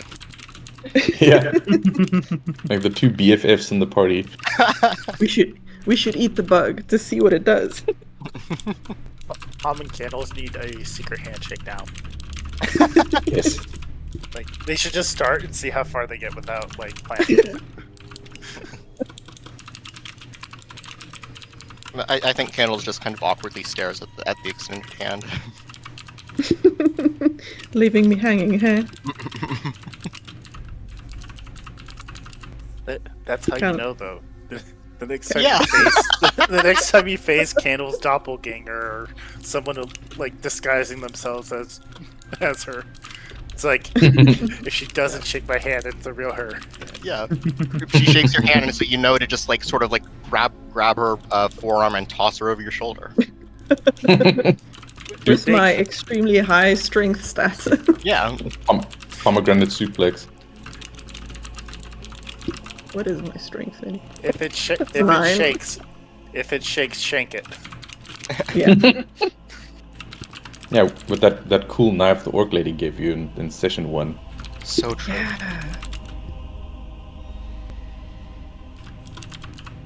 I can also imagine Pom extending her hand and Candles looking at it and then taking out some random crap from her pocket and putting it in Pom's hand.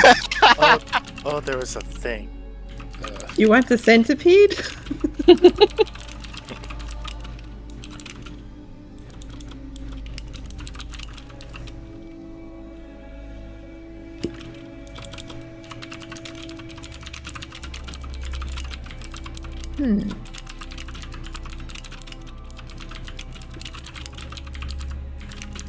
Like this.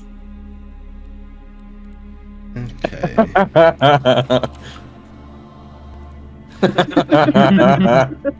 Man, that was such an underrated show. So, this is called the Auric Butterfly Blade. It's a great sword inscribed with a modified giant rune. It counts as a +1 weapon, and while attuned to it, you gain the benefits of the sword rune, which is the sword rune for giant. You're proficient while you're attuned to it, and the sword can be split into 2 short swords. It deals psychic damage instead of its normal damage, and the wielder can choose to sprout butterfly wings that grant a flying speed equal to their walking speed. And this is a living weapon and grows in power as the wielder does. That is so cool. Can it summon butterflies? It does, with each swing kind of following the arc of Yum. the sword. It seems to conjure up these butterflies. And they stay around, they don't disappear? Some of them do. Some of them seem to Into stay my around. mouth. Yeah, just like summon butterflies for a quick snack and see how long it takes for them to turn against you. I've completely revised my view on eating butterflies since the start of session. Yeah, Tellus will explain all of this. That is. You know what? I'm glad we came to take a look at this thing. I was a little nervous in the beginning. Well, I mean, that your mage hand was a very good idea. Yeah, I just felt like, let's not take our chances. Oh, I agree. I was going to suggest throwing a rope around it. Yeah, since we're much closer now, would hate for anything bad to happen to you. Crow leaves. Need a That is Jeb something. believe that it's just Crow. Crow flying away. Crow's like, I shouldn't be seeing this. I'll leave. Oh, like, I had no worries. I mean, you had my back. Of course.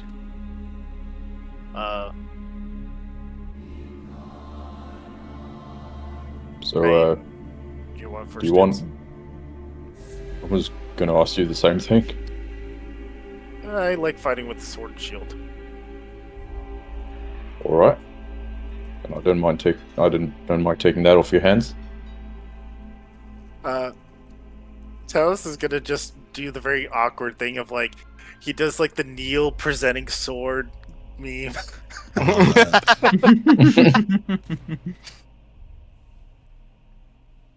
Oh. Okay. Yeah, he takes it. Also kind just having a little fun with it. right. Yeah, he takes it while like blushing a bit.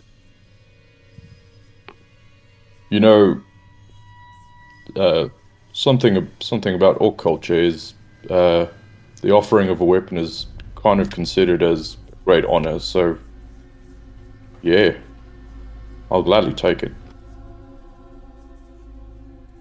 Right. I'm interested how you will look with butterfly wings.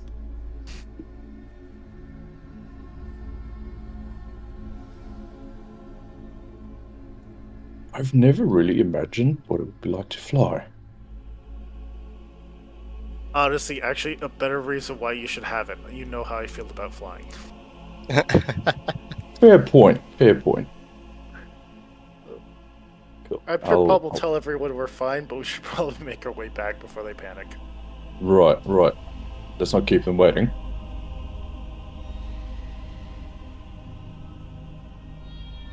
All right, yeah. You all are able to head safely back out of this little cavern and meet up with the rest of the party. And Barney is carrying a very interesting looking sword. Candles, look, those ones. Oh. I see. Eat one. Eat one. Oh, why?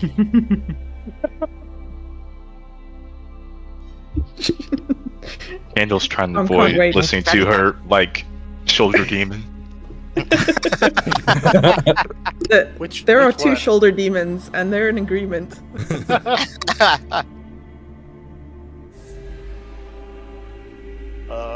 We found a sword. Yeah. And pardon the Wait. pun, a very cool sword. Wait, you knew about the sword? Yes, we got the sword. Okay. Cool. Palm grabs That's cool. butterfly out of the air and stuffs it in her mouth. Why did you do that?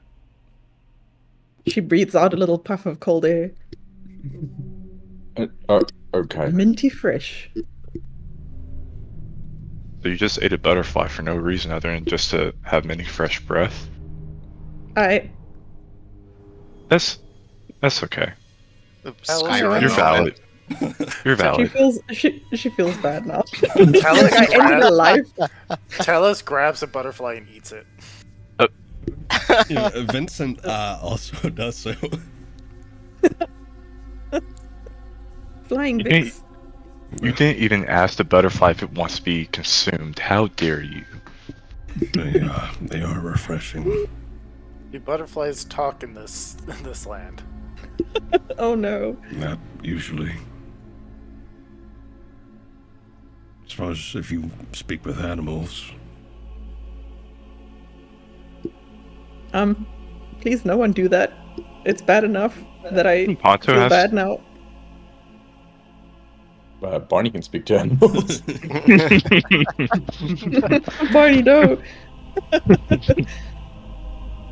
Barney has the opportunity to do the funniest thing right now, or traumatic thing, whichever one you decide. I really need to draw the sword. I think I will before next session because it has a really, really sick design. Nice. But yeah, I guess are we good to move on? Yes. Yep. We should go. Guess that Yeah, I think resolves so. the question on where the butterfly night went. Butterfly night. You mean the corpse? There was a corpse in that cavern. Well, that's probably theirs. They were a mercenary that used to stay in Erlich. Oh dear. Well, we'll definitely offer last rites to him then, yeah. Vincent nods. But for now, let's go find your friends. Yeah. Continuing up the pass, you can Right. see. Oh, go ahead. Sorry, didn't mean to interrupt. But No, are you're there any fine. still more traps, or is it have you pretty much passed all the traps now? So using your detect magic, you can sense that you've pretty much passed all of them. Okay. I'll let the party know that we can walk a little bit more freely. But continuing on up the pass, you can see it starts to level out a bit more. It's less winding, and there's a lot less snow and ice. Not that it was really getting in the way anyway, since you have the help of Vincent's rune, but the ground seems to be a lot more sturdy. And you can see up ahead the long pathway that leads up to this towering fortress.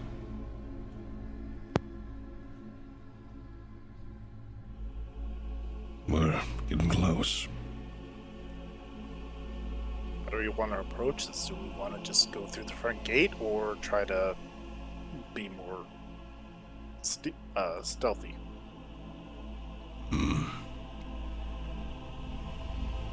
Problem is, I don't know what other way we'd get in. I mean, I've heard this place is pretty well guarded. Well, we could probably send Crow out to scout again, yeah? You alright with that, Pom? Palm wipes her mouth and says, "Yep, sure." There's like a piece of a wing sticking out of it. A leg. So it's like the little cat lips thing.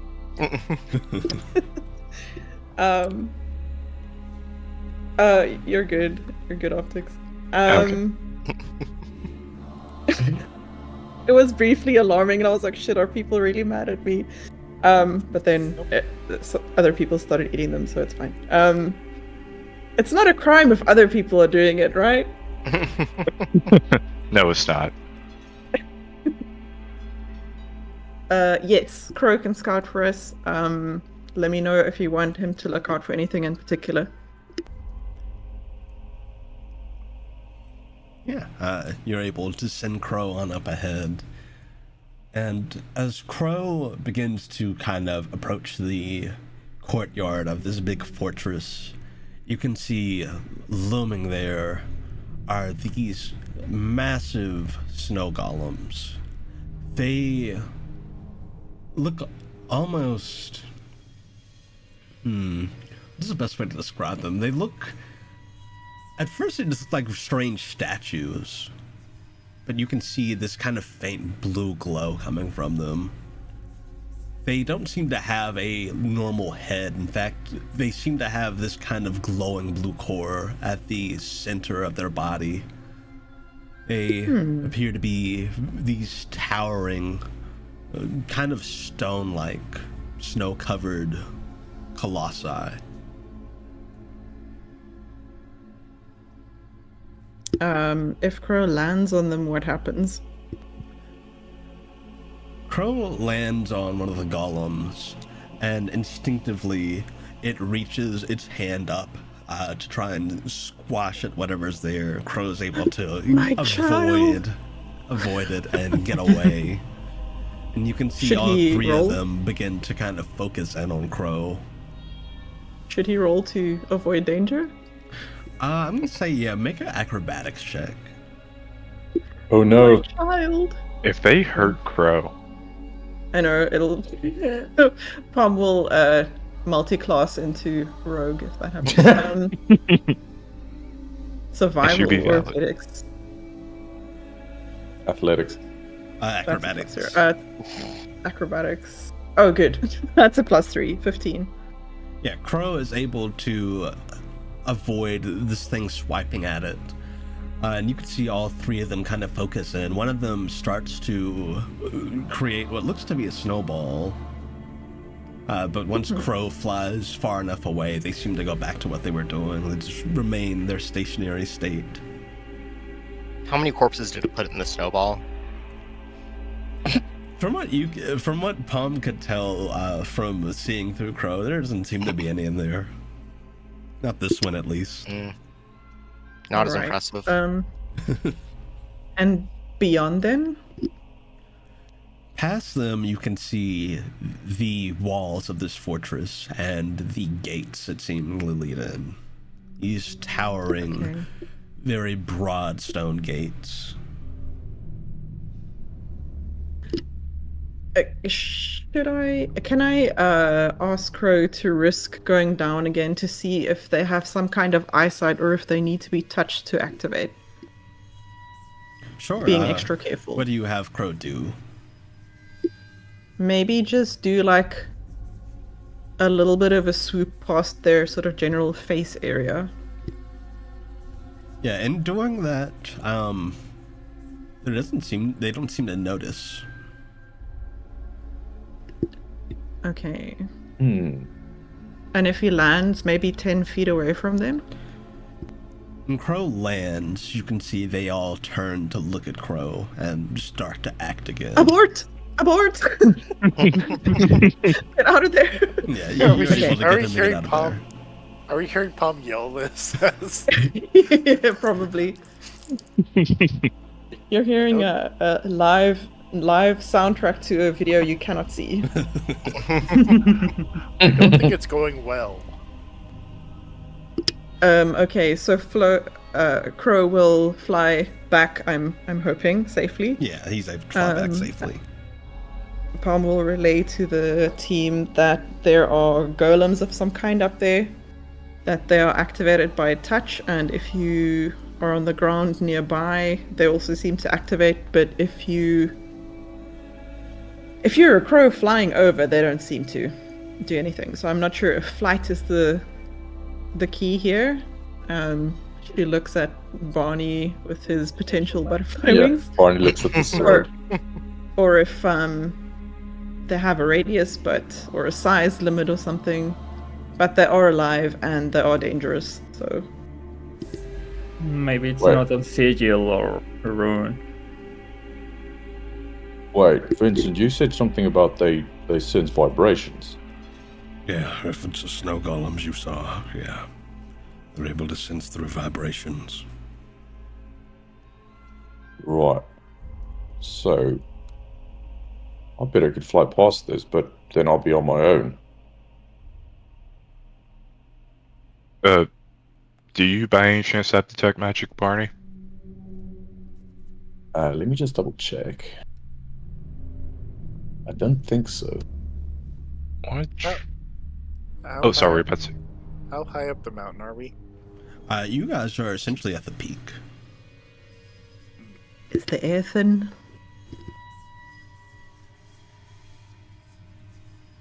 Would this be considered avalanche territory? So taking a look around, there doesn't seem like there's many places the avalanche could come from. It's like if you were to trigger an avalanche, it would just go down the mountain.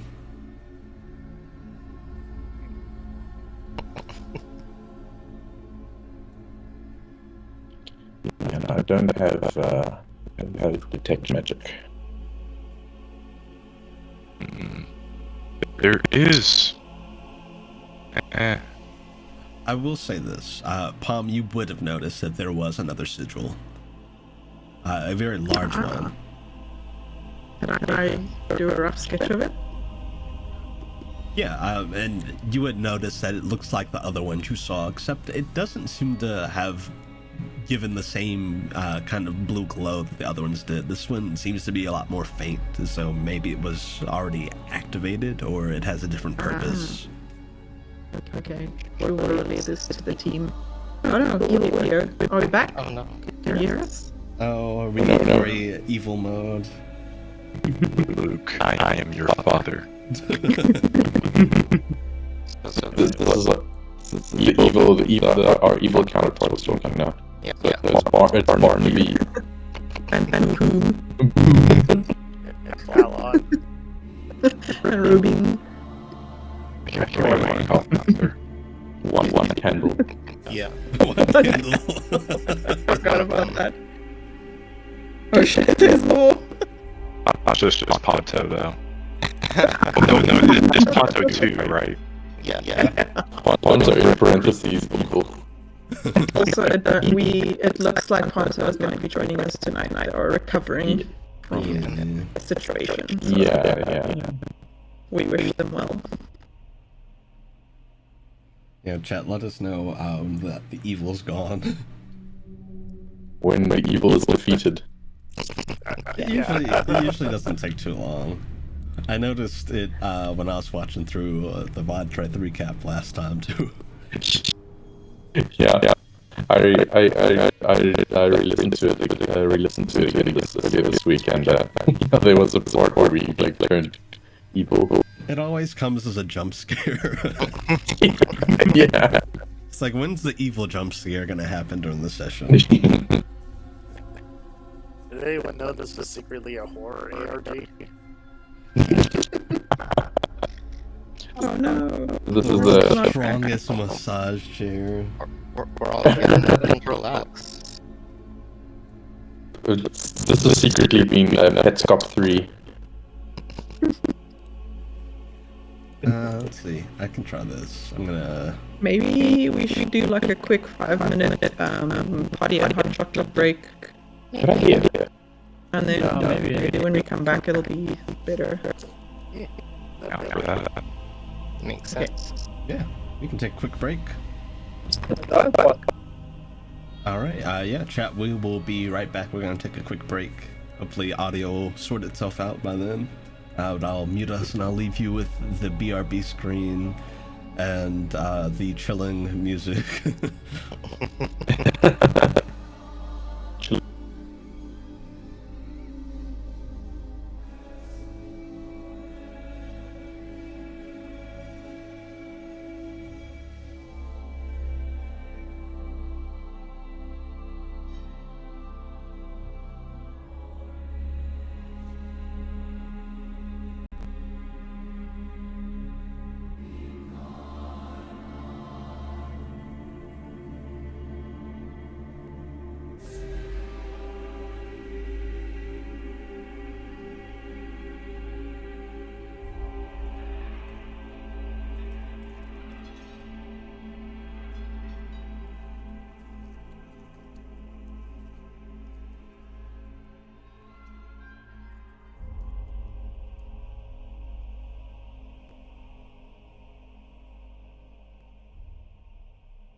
All right, chat, we are back. I hope the evil audio has resolved itself. Yeah. Let's And not listen also, to there's let's not listen to Ponto. Talon and Barnaby. They And don't Poom. like each other. No. Worst timeline. Alright, it's resolved. Yeah. Oh, nice. Heyo. But yeah, so to kind of catch you up to speed, Cove, the party has ascended the mountain and have just found a very interesting sword and are now essentially outside of the gates getting ready to decide what to do. There are snow golems and they have tremor sense. And I believe Barney was giving you a piggyback ride. Yeah. I think was I think he was put on north, like tied to north. He is tied to north. We were saying we should get North a little saddle. Yeah.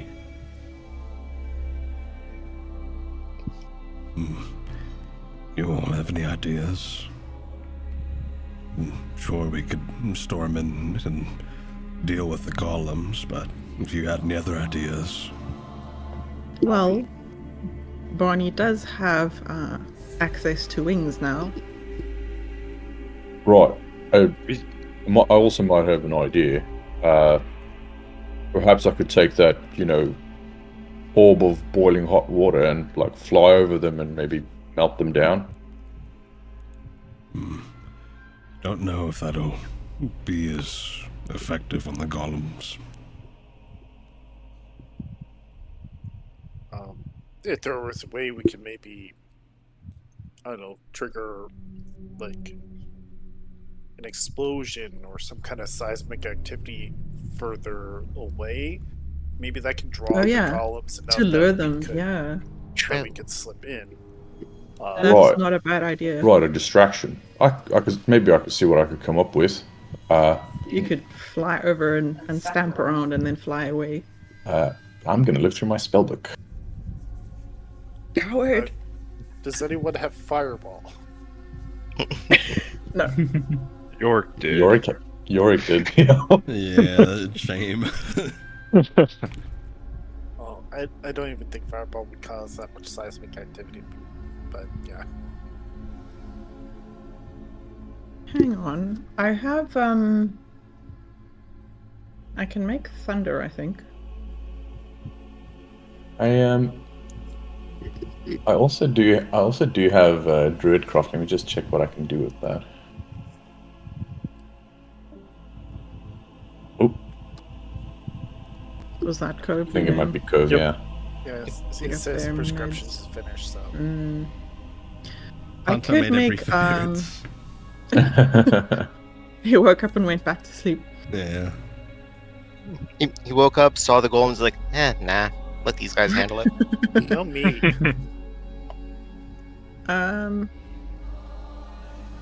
Yeah, I mean, if you need to, I can make a rumbling cloud of lightning.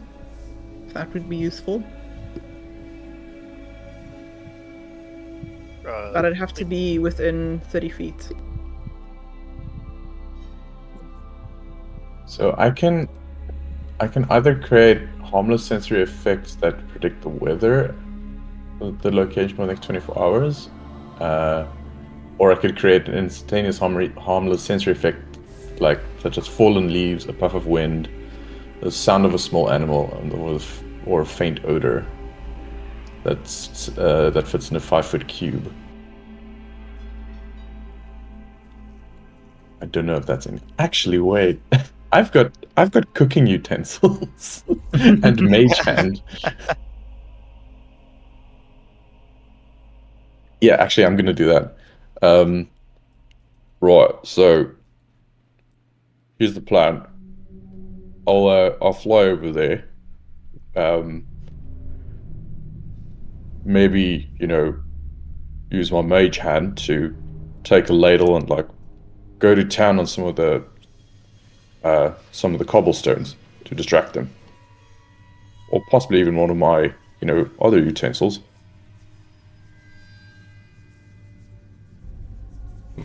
Suppose that could work.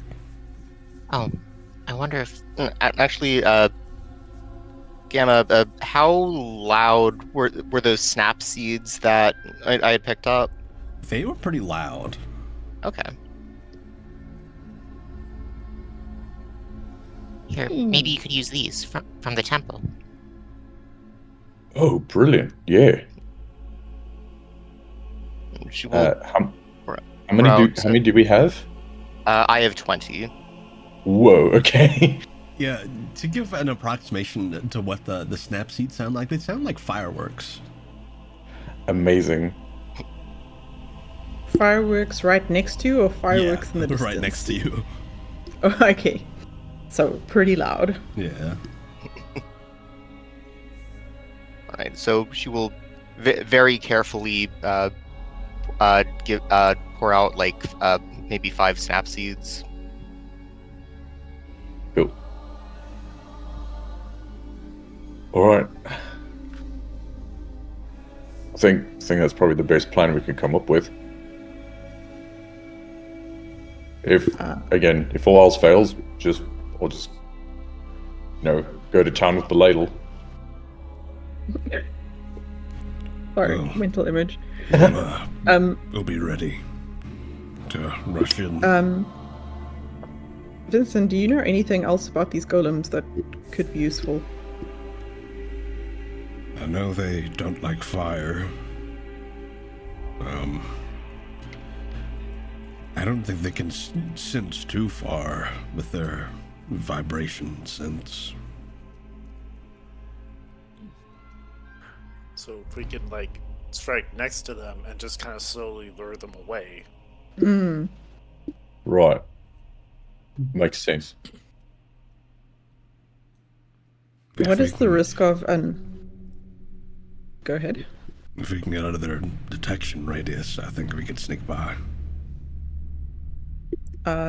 Is there a risk of an avalanche hitting us from those snap seeds at this sort of location? No. So since you guys are essentially at the peak, there's nowhere else for the snow to fall down from, essentially. Okay. All right. Then I guess it's settled. We have a plan.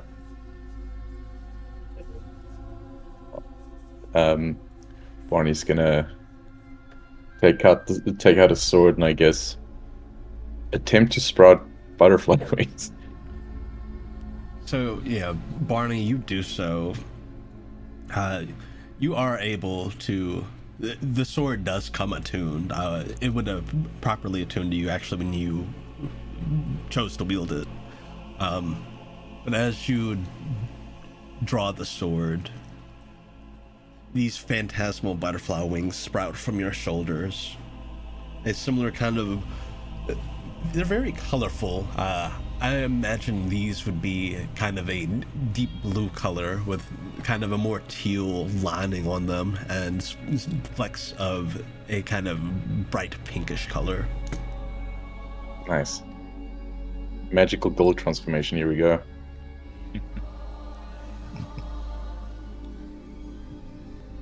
Oh, this is certainly going to take some getting used to. How do I...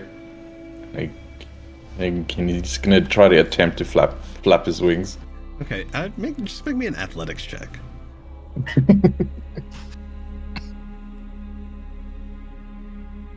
Okay. Athletics. Not proficient in that, but the modifier is not too bad. That gif.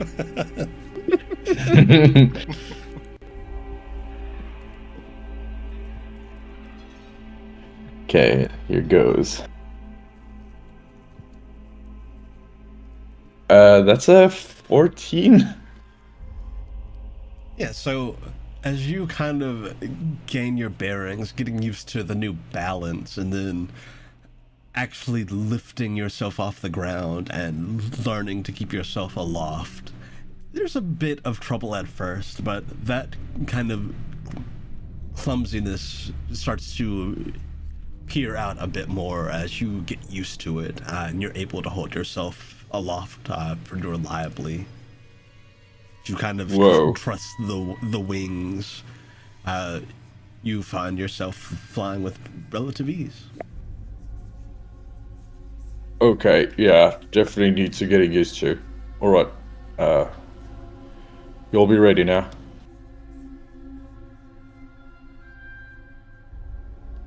Let's go. And he's gonna fly over there with 5 snap seeds in his hands. All right.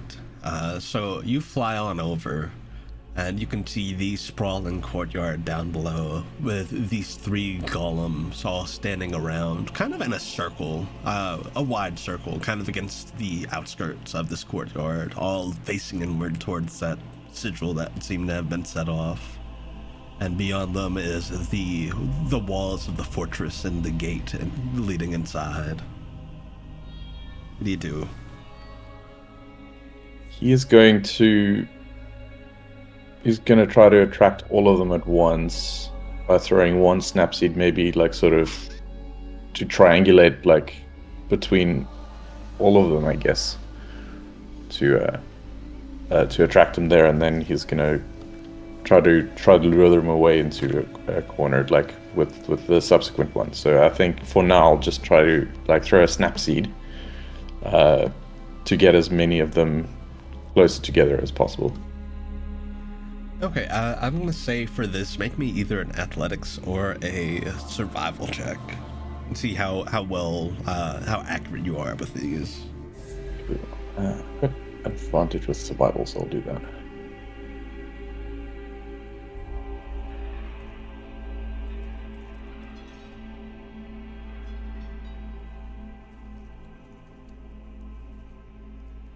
Cool, that is a 21.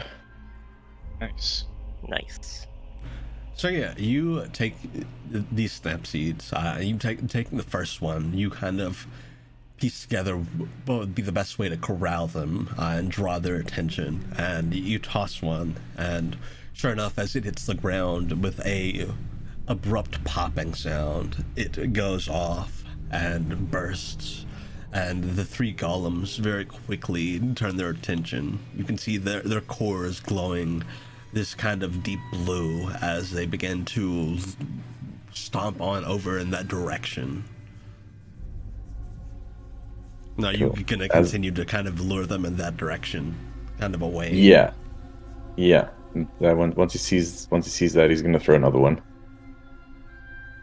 And yeah, with that, with the learning curve of flying and also throwing these snap seeds in an accurate way, you're starting to get used to the swing of things, and you're easily able to start luring them away from the front gate. And after not too long, I'd say with 2 more of them, they are quite far from the main gate. They seem to be looking around for whatever the source of it is. You can see they look to be searching. Cool. He's so I think at this point I probably used up all the snap seeds then. So you have 1 more. Okay. While they're continuing searching, he's gonna signal for the people to run towards the door, and then as they get close, he's gonna throw a snap seed so that they'll get attracted by the sound of the snap seed instead of grabbing the attention of the party. And yeah, the rest of you see Barney give the signal, and Vincent will begin leading you all inside. You all follow? Yes. Yep. Yes. Should we check for door traps or something? Is the door open with the golems going out? Good question. The doors don't seem to be open at the moment now. The front gate doesn't. Do you mind if I do detect magic once more just to make sure there aren't any other traps? Yeah, so as you're kind of running, you prepare detect magic and cast that out. And kind of looking at the door itself with your detect magic, you're not picking up on any sigils or any magical presence from it. It seems like a big door. I'll relay that to the others. Yeah, seems like it's safe for now. Dallas will approach the door and look for traps. Mundane, non-magical traps. All right, make me a survival check. Wah. 22. Yeah, 22. Yeah, looking at the door, it does not seem to be trapped at all. It seems like the quote-unquote trap for this door is the guardians outside, the golems. He tries to pull it open. And yeah, you're easily able to do so. Despite how large these doors are, you can feel that they're aided by magic as you begin to pull them open. Along the edges, the doors kind of glow and begin to kind of glide effortlessly open the rest of the way. Phew, I was worried it was going to be a push. And looking inside, you can see a massive, sprawling room. You can see that there are several doors and this kind of center foyer, this long greenish carpet that leads up to what looks to be a throne. There's no one seated on it at the moment, and there doesn't seem to be anybody around. But this place is huge, and you very quickly realize that from this just being the entrance. And Barney, you're able to throw that last snapseed to draw the attention of the golems and fly over to go inside with the rest of the group. Mm-hmm. Let's see how gracefully I land. Yeah, make me another athletics check. Okay. Just first time flyer. Oh, it's not too bad. That's 19. Yeah, perhaps a little more graceful than you thought. You managed to land pretty smoothly. That was surprisingly easy. You did great. Thanks. Perhaps we should close these doors. Yeah. Vincent will help get the doors closed. What do we have here? This, I can't say I've ever been here before. I don't even know where to begin to start looking. Right. I think we should look for the ritual place. And Robin, something you would remember, actually. You remember this main foyer. You remember being led in by Llewellyn here. While you might not know exactly all the twists and turns on the path to the ritual room, you do know that it was to the north. Alright. I'm just going to tell everyone to follow me and going to start running to the north. Right. Maybe we should, probably do this stealthily so we can get the element of surprise. I agree with that.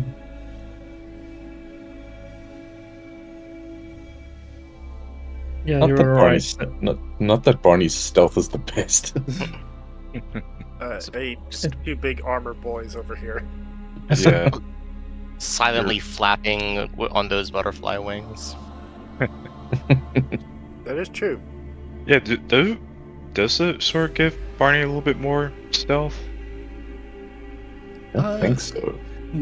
Unfortunately, no, it wouldn't really improve Barney's stealth. I mean, if you were like flying, you wouldn't be producing footsteps, but also you're having to flap wings. Yeah. And Makes potentially sense. knock things over.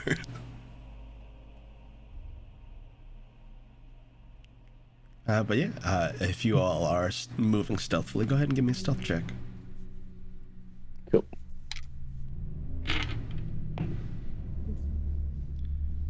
Oh wrong, Vincent. That's a 10. no. Yeah. 11. Did we all Not roll bad. badly? Because I also rolled badly. Oh no. Well, I gotta roll with disadvantage here, so I have a total of 8. I got a 23. I got an 18. 11. Just then, okay. I'm having. Okay, there it is. Gunther got an 11. The sound of Yeah, the clap of my armor and And your cheeks. Yeah, so very unfortunately, you all start to make your way following Robin, and you realize, oh, we should move quietly. You're kind of, some of you bumping into each other, some of you tripping over each other. Vincent realizes his rune's still on, and he goes back to wipe the mud off the floor so he's not leaving footprints. It's a mess. Comedy of errors. it's like in Archer, whenever there's like an accident in the kitchen, you just hear the sound of a bowl rolling on the ground. And as you all are starting, as you're kind of gathering yourselves to maybe move a bit quietly, you hear a door open. And turning around, you see standing in the doorway is a goblin. I will look at Vincent. Bruce. And this goblin looks confused at first, and his eyes land on Vincent. And he smiles. And slowly begins to make his way over. You see an older goblin fellow dressed in a suit of armor. I hate to ask this, but that smile, did it look like a happy smile or more like a really sinister smile? It looked like a happy smile. Okay, cool. I wish to insight the goblin. Honestly, fair. Yeah, go for it. Why do I have a high insight? I don't remember building this like this. 21. So what are you trying to ascertain? Like, are you trying to... Yeah, what are you trying to do exactly with your insight here? I'm trying to detect malevolence. With I that, can't magically cast detect malevolence. he doesn't seem to be malevolent. He doesn't seem like he's wanting to bring any harm to you or otherwise deceive you, from what you can tell. Alright. Okay.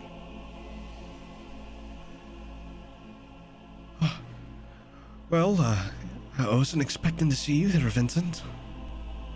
Or any of the rest of you. Well, it's nice to meet you.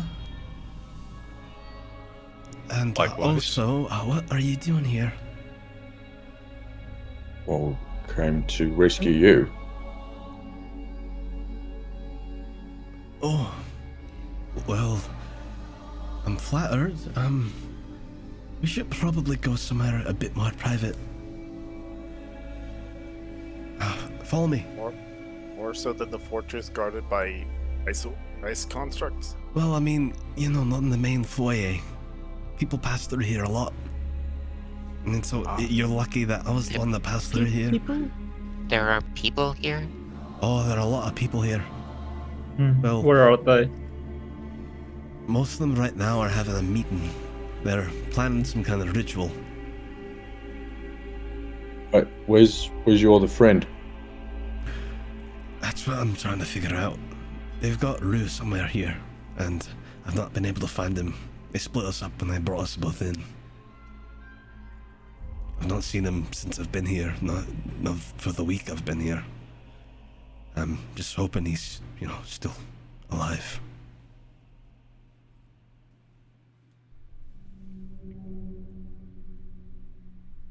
Okay. Well, Yeah, let's get somewhere private.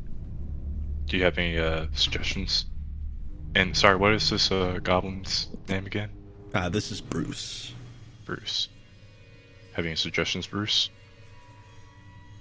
There's a abandoned tower that's out on the outskirts of the inner courtyard. I could take us there. No one goes there anymore.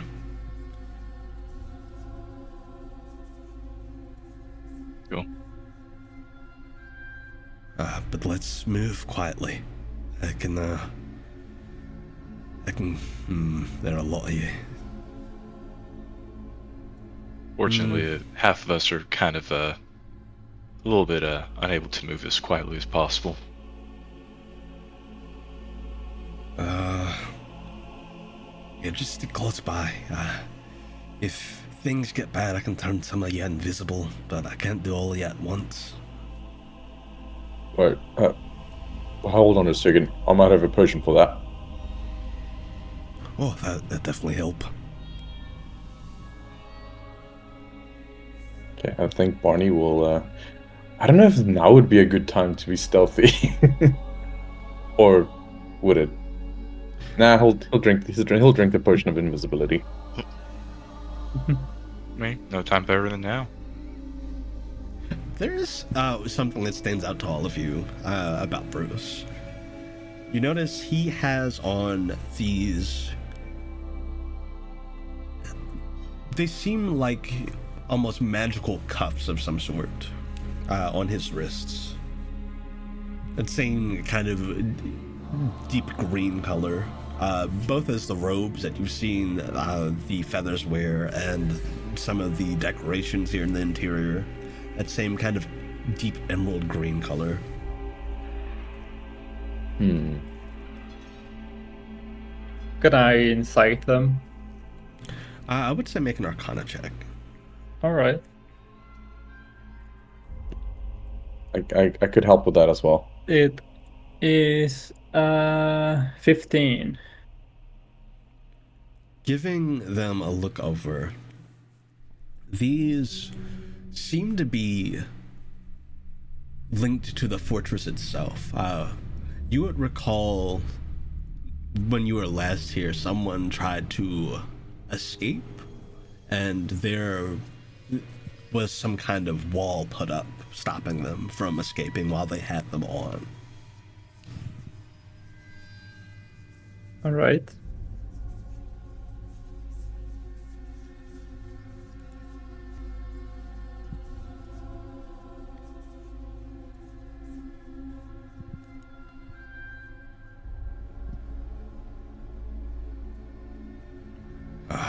Right, so stay close. We'll be there pretty soon. And now, a quick way. And, yeah, he will begin to lead you all through the halls. And as he does so, I think that's where we will call today's session. Awesome. Good. Cool sword. Cool sword that I need to draw. Cool I also sword, feel them- cool gaze. What a cool gaze. Is that Cool what you mint. said? Yeah, I like just it. just a cool session. Sorry, I didn't mean to interrupt you though. You were about to say something. No, it's cool. Hope you all had a good time. I had fun running it. Honestly, I mentioned it during the break. I'd planned so much more that you didn't get to yet, so I don't have to play this much next time. Nice. I definitely overplanned, I suppose. That's good. It means you have a plan for the next session. That is very true. Yep. There was just they were just very good roleplay opportunities. Definitely. A lot of good moments today. Yeah. Yeah. Yeah. Yeah, chat, thank you for joining us. Let's see. Next session would be on the 27th, if that works for everyone. The day before my party. Oh yeah. Party. Yeah. Yeah. I'm celebrating my 40th in July this year because my birthday's on the 20th of December and it sucks ass. Yeah. No one gives a shit about anything that happens around that time of year. So I was like, Oh. you know what? I'm turning 40. Let me have a little party. Yeah, and Be very chill. Just like cake and snacks. That's it. yeah, That sounds and lovely. one of our close friends is moving away, so like we wanna we wanna have her here for when Danelle turns 40. Yeah. Yes. But yes, that's a good day for us. Awesome. Yeah, chat, we will see you again on the 27th. Thank you for joining us, and I hope you all had a lovely time, and I hope you also have a lovely rest of your Saturday. Take it easy, chat. Thanks. Have a nice day, Thanks. y'all. Have a good Saturday. Bye, everybody.